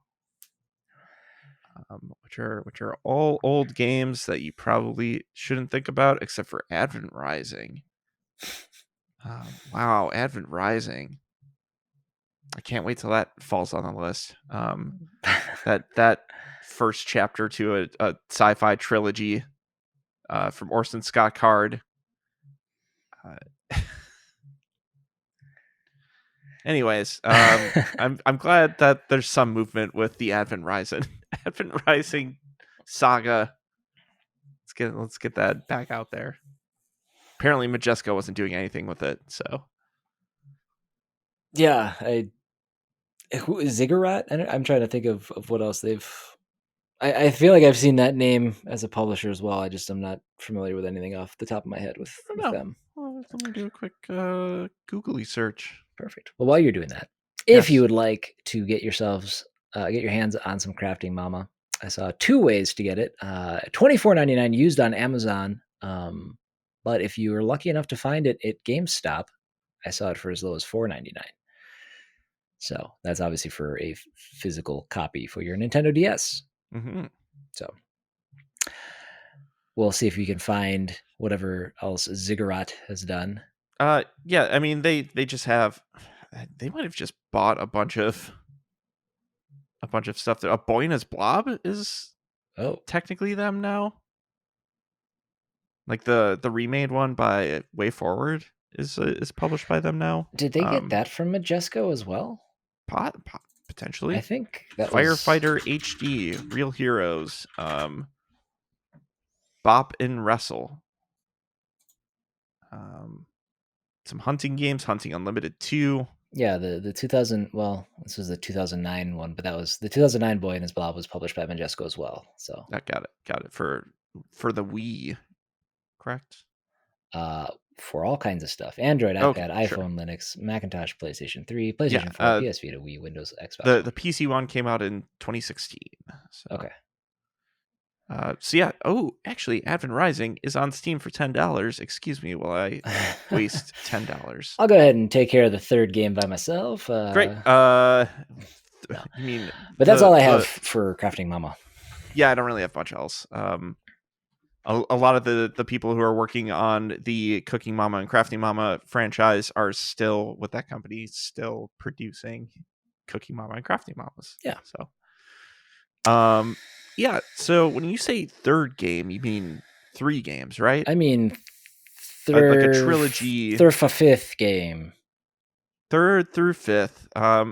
For the first time in 16 episodes, we have our. Wow, this isn't going to make sense. We're going to have our second compilation, PC compilation. Yeah, for the second time in the history of the show, Yes. we have another compilation. Yeah. This was released September 25th, 2001 on Windows. Published by Activision Publishing Inc. Mm-hmm. I guess developed by id Software. Half right. Partially.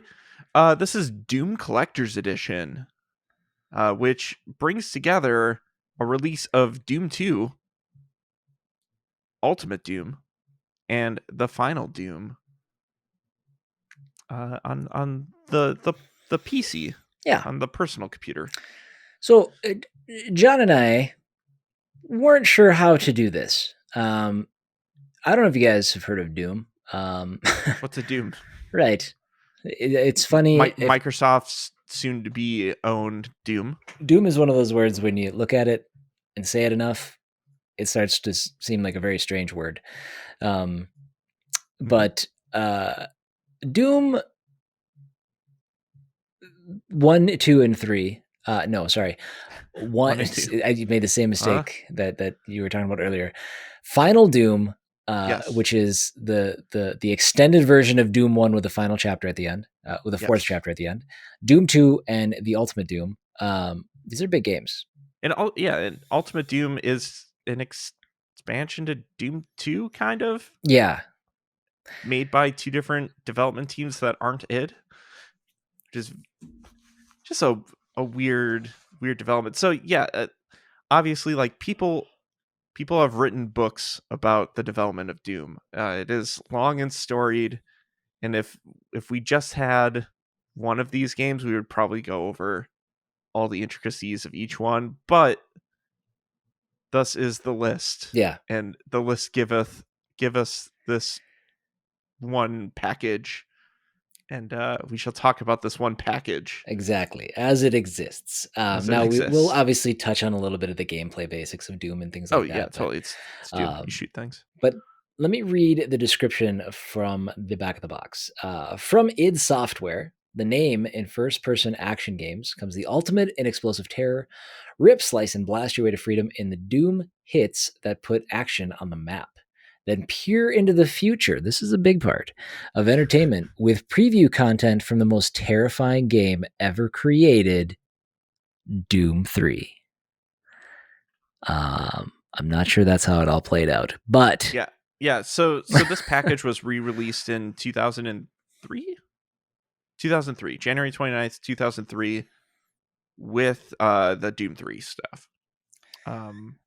Which was prior to the Doom 3 release in 2004. So yeah, the Doom 3 stuff, it included a trailer for the game, screenshots, yes, desktop wallpaper, concept art, and a couple of interviews with some of the people working on Doom 3. I saw a screenshot of them talking to John Carmack, and I was like, "You look like Andy Dick." Which was great. So for you guys that don't know what Doom is like the definitive first-person shooter. This is kind of what kicked it all off. Yes. It's gritty. It's in your face. Yeah, it's a crazy bloody, influential game. Hellish. The Doom that came out in 2016 and the Doom that came out in 2019, Doom Eternal. Yeah, awesome games. Doom content, like this paved the way for a lot of just first person shooters, mechanically, story wise.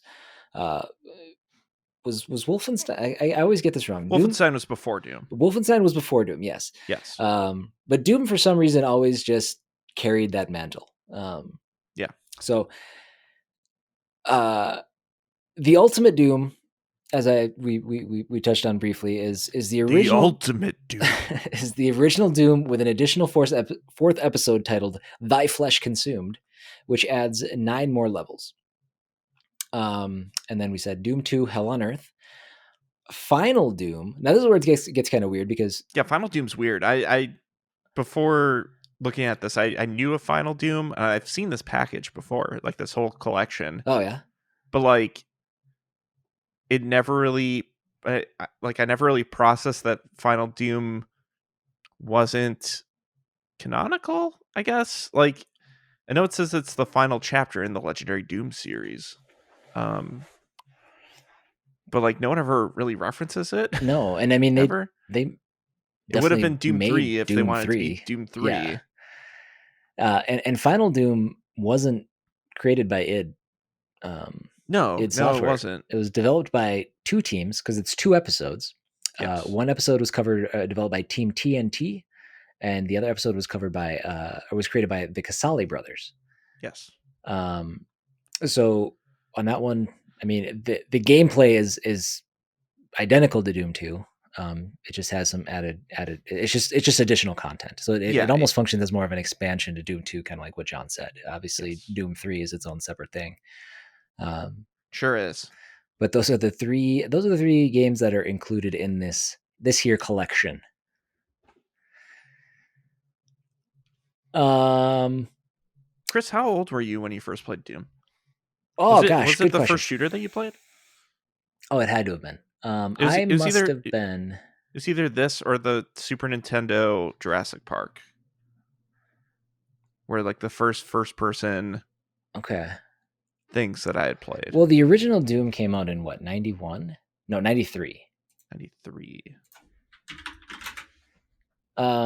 I would have played it. I would have played it in 93 or 94. Oh wow, okay. I guess you are a couple years older than me too. Yeah, I would have been 8 or 9. Yeah. Because I remember it distinctly because my best friend lived a block behind me. I could see the front of his house from the back of my house, and I went over there one day, and I don't know. Wow, I'm surprised that I'm just remembering this story. I haven't thought about this in years. Right. I went over one day, and they had a computer like set up on their dining room table, which was out of the ordinary. As you did then, yes. Yeah, that they didn't usually have that, and we played Doom. He just like booted up this game on this computer, and yeah. I think at the time like he had like an NES, and I think we even played some Atari back then. Even it was late. Yeah, you'd play whatever consoles the parents had. Yeah, exactly. Essentially. So yeah, we that was my first experience with Doom. I remember. I don't know if I got to play it because I think his older brother was playing it. Oh sure. And I was probably like too scared to actually play it anyway because I was like, this is scary. I think the first time I played it was when I was probably like 8 or 9. It was when I was in Arizona visiting my grandma, and we were at her second husband,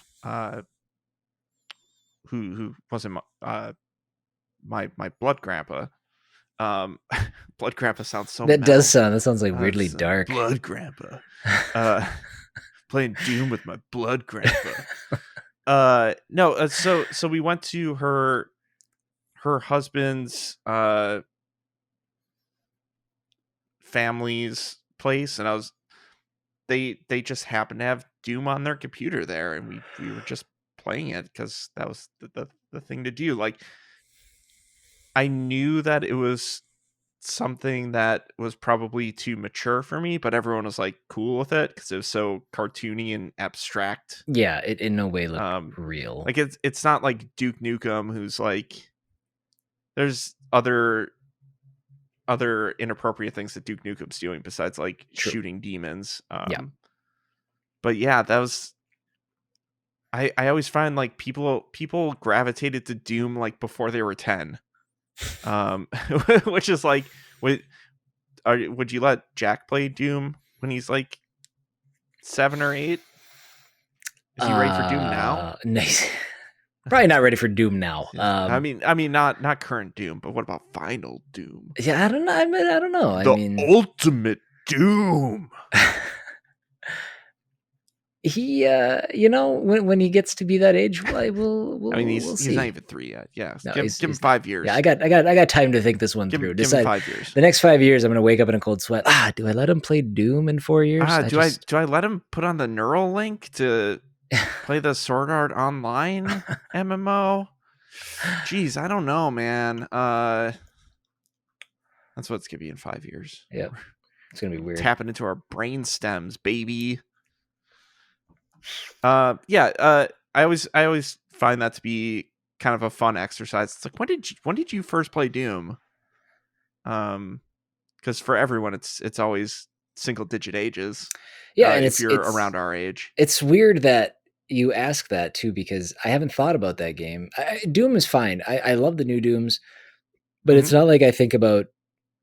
If you were to ask me like what's the most groundbreaking first person shooter of your life? Yeah, think Doom? even if you ask me like think back to the first time you played a first person shooter, I'd be like, I don't know, like GoldenEye maybe. It wouldn't. But when you say like GoldenEye Doom, would be the. Yeah, my brain it literally just spits out that memory like it was there front and center the whole time. Right, so right. It's like, oh, the computer, if you played with a keyboard and mouse or if you just played with a keyboard. Yeah. By the way, mine was just a keyboard. Interesting. It was just arrow keys and like the space bar. Yeah. That might have been because you were just moving forward and turning.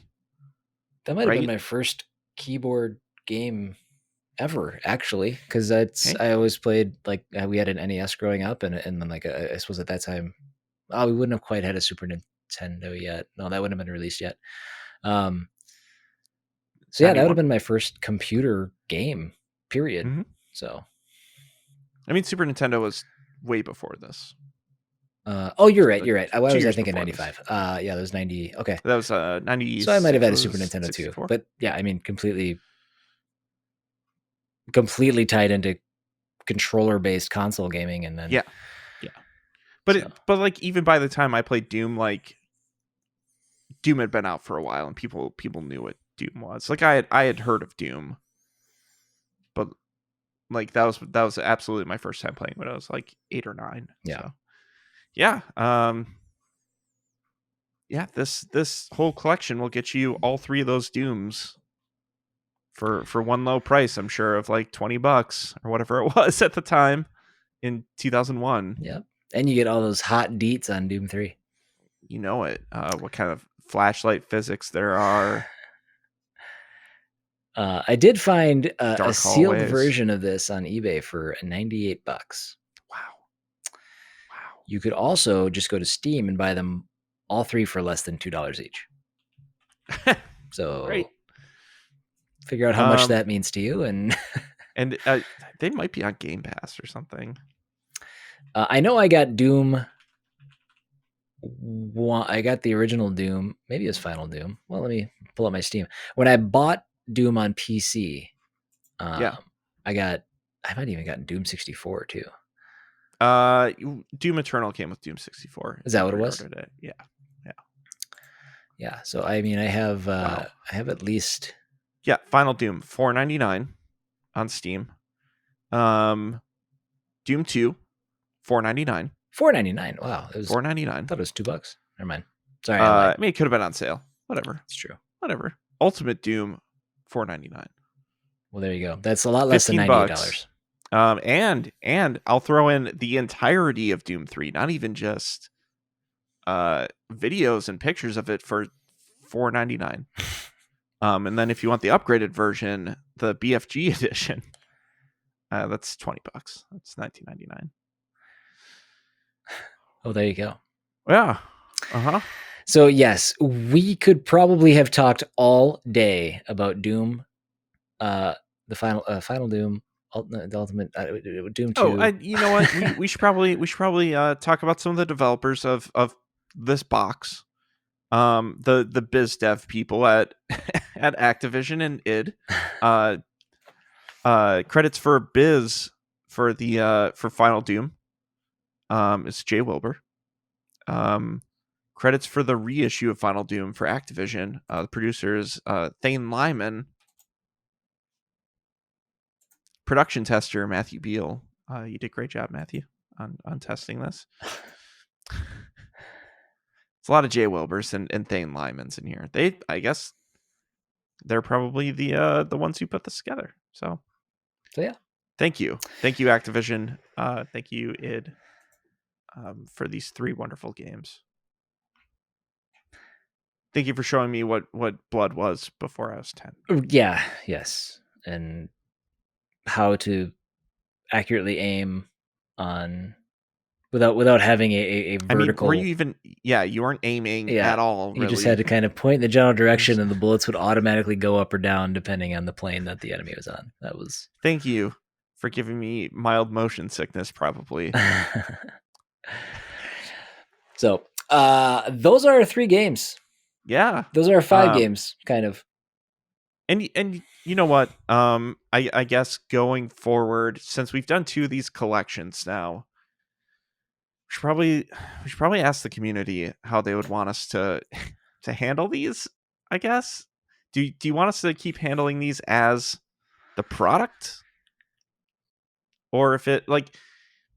I would like to handle it as the product if it's like Gold Games 3 and it's like 16 disparate games. Yeah. There's got to be some kind of break off, especially it's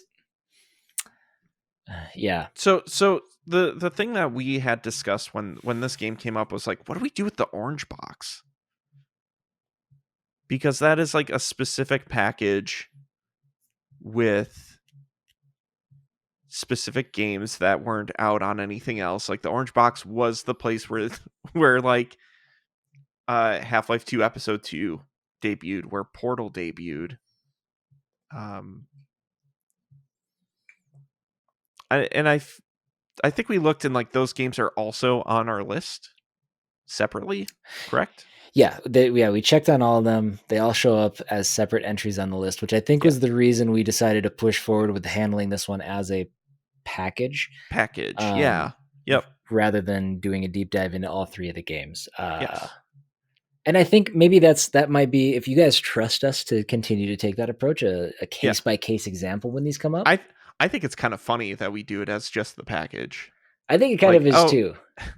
It's like, oh yeah, we have three momentous games here, like 3 best-selling games, and we're just going to talk about that they're in a box together.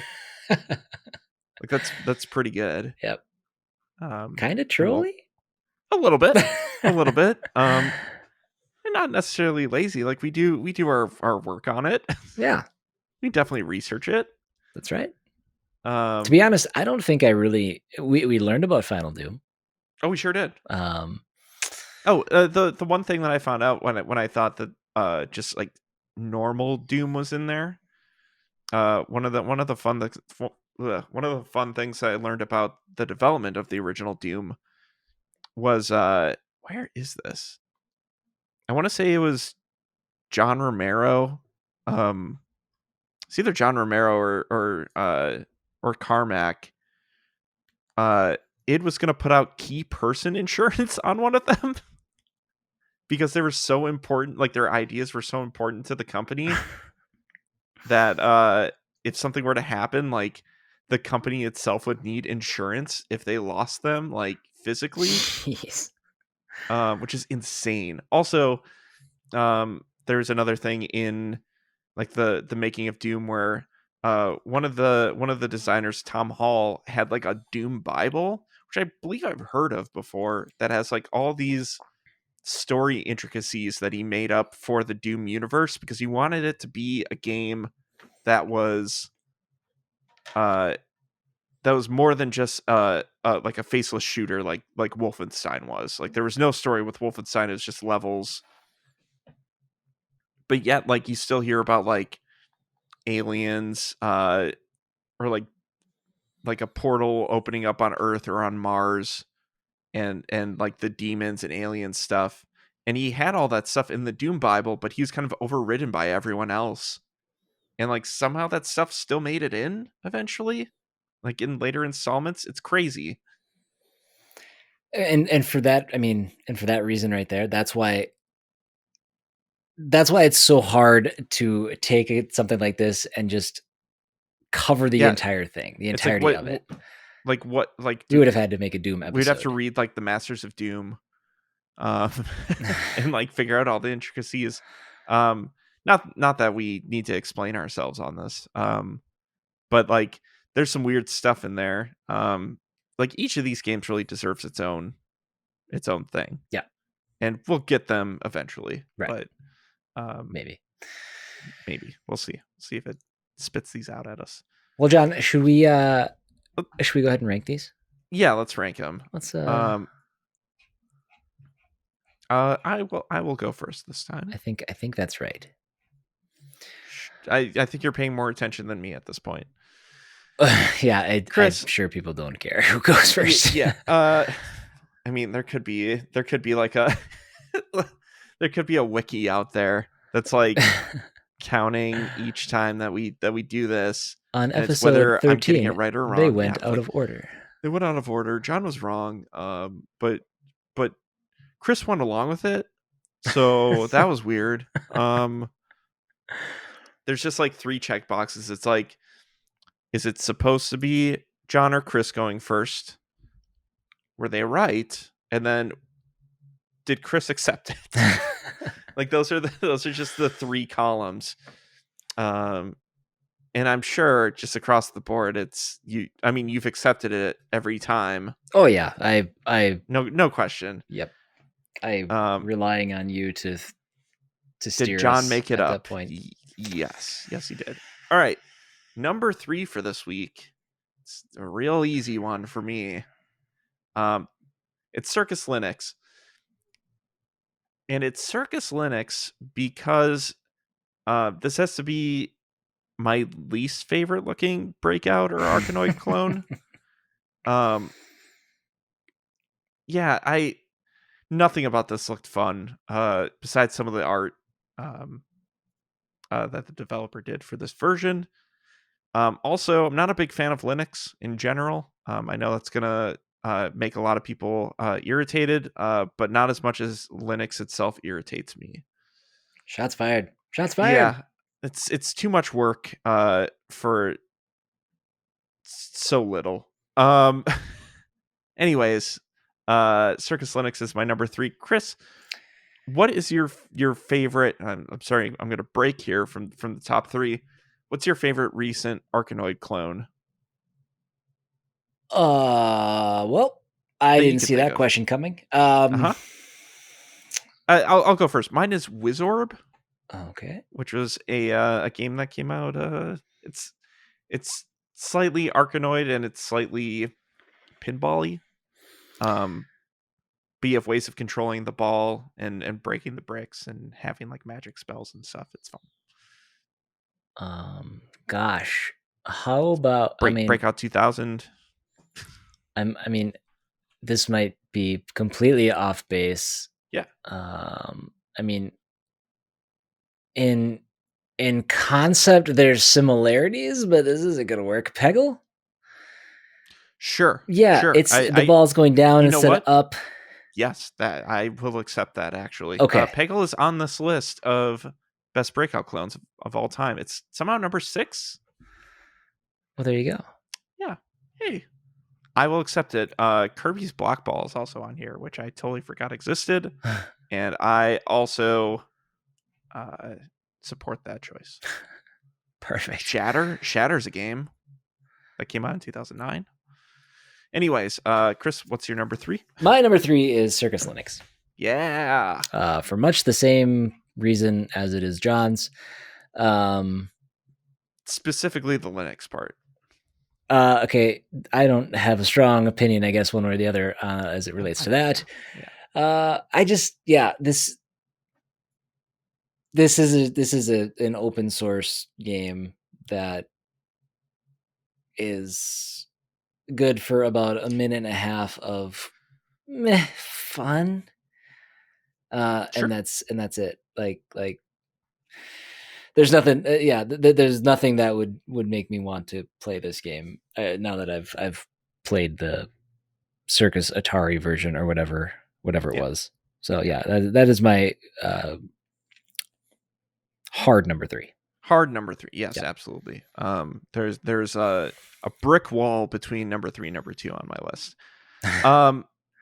I just want to jump back to this list on ranker.com of the best breakout clone games of all time. Number 24, Minecraft. Definitely not a. I guess you are breaking bricks. Yeah, I'm not gonna give that one. Sorry. Wait, it's well. Are you the ball and you're just breaking the bricks? No. Not Okay. gonna. All right. Well. All right. I refuse. All right. Back to our list, our rankings. Number 2 this week. You know what? I think it's craft time. It's crafting mama. Crafting the blockchain. With all the crypto bros. It seems like an okay mini game collection. I think I would want to see all of the crafts once, and then just be done with it. Though, I think it's a one and done for me. Yeah. There's no real driving force besides like actually just creating the crafts, doing them well. They all seem easy enough that you can get them on like the first go. Unless you are the person who was playing the game on that video that I watched. In that case, you're still working on. Then you're trying still to figure that out. Yeah, it'll happen eventually. You'll get it. I believe in you. Yeah, Crafty Mama is my number 2 as well. It seems like a fine game. It seems like a franchise I might be interested in checking out if it came to Switch. Sure. I think for games to introduce Jack to, even, I think that might be a good series to like, oh, this is what touchscreen games are like. Yeah. Not that he's not going to be an immediate genius at touchscreen games like every kid is these days. You should see this kid work YouTube. I know, like kids are like surgeons when they're like 2 years old with iPads. And then real quick, my number 1 is it's the Doom Collector's Edition. Yeah. It's easy. It's 3 Doom games. It's like 80 levels of Doom. Why not? Yeah, I agree. This is a shoo-in. The chasm that exists between 3 and 2 for me is Huge. twice as wide between 2 and 1. Like, yes. And that's not to say anything bad about Crafting Mama, but you cannot. Come on. This is the first 3 is a Doom collection. Yeah, there's so much. There's a lot of game there. I don't think I've ever actually played through Doom. No, I have. I remember doing that. I played. I mean, a while ago, but every time I sat down with it, I'd play like 4 or 5 levels, but like never really gave it the full go. Yeah, maybe one of these days. So, yeah, I mean, quite the spread of games. Yes. Yep. Ooh, really, next week's gonna be another wild spread, depending on what the community picks. True. But like the other 2 games are different ends of the spectrum. I already forgot what they were. So there is a simulator of some sort, and there is a adventure game. One of the biggest adventure games of all time. Oh yeah, okay, all right. Yeah. So yeah, that'll be that's something. The tease for next week, and then whatever you guys choose, whatever you guys pick. So that's the list. Those are the 3 games. Those are our ranks. If you guys agree with our ranks, which you should, it's really not up for debate. I don't know. This week it's really it's you. Oh, so you really hate crafting. You'd have to really hate crafting. But let us know your thoughts. Reach out to us. I don't know. Yeah, reach out to us at PG_show. That's our Twitter. Or write us an email, pgshowinbox@gmail.com. Please write me. I'm lonely. It's cold in Minnesota. I need the warmth of your writings. Inside. Give us questions. Yes, absolutely. If neither of those work out for you, try our Patreon, patreon.com/procedurally generated. Reach out to our individual Twitters, CW719 and John_Carson. please bug us day and night on Twitter. That's right. Talk to us in Discord, which is linked below. Leave us comments on YouTube. Throw us some likes. Hit that subscribe button. Do all that good stuff. What we're saying is we're accessible wherever you need us to be. Yeah. If you want to talk to us, you can find us. And we plan on staying that way. We want our community to flourish and thrive, and we want to be available to them if they have any questions, thoughts, concerns, and all that good stuff. So, if you're already a part of the community, thank you. If you're not a part of the community, join us. So, absolutely. Let's go ahead. I threw out the patreon.com/procedurally generated. If you feel like throwing us a couple butters. You know, American butters. Mm-hmm. Love butter. Couple dabs. Please consider doing just that. Let's go ahead and thank the people that we currently have as our existing patrons. Yes. We've got Mecha Sprite at our platinum tier. We've got XGen at our gold tier. We've got Cassidy, Catherine, The Lone Wolf, Tim, and Tori at our silver tier. And we've got Aussie Gamer, Brandon, Jason, and John at our bronze tier. Thank you guys all so much. People. Thank you. The support is incredible. Yeah. Just incredible from everyone. And my last ask for you guys, 2 asks. Leave us a 5-star review on whatever you're listening to this on if you enjoy the show. If you don't enjoy the show, tell us why. Let us help us get better at it. And also, if you do like the show, share it. Share it on Twitter, share it on Facebook, tell your friends. Let people know that we exist. That would mean the world to us. We would again, I've said it 1,000 times, we'd love to keep this thing rolling. So, John, do you have anything else? I don't. All right. I think everyone's free to go for the next week. You are excused. All right, guys. Have a great week. Thank you guys for tuning in. We'll see you after all of the news that's happening this week. That's right, which I guarantee we're going to get 100% right. Yeah, totally. This week's going to fly by. Mm-hmm. All right. Bye, guys. We'll catch you later.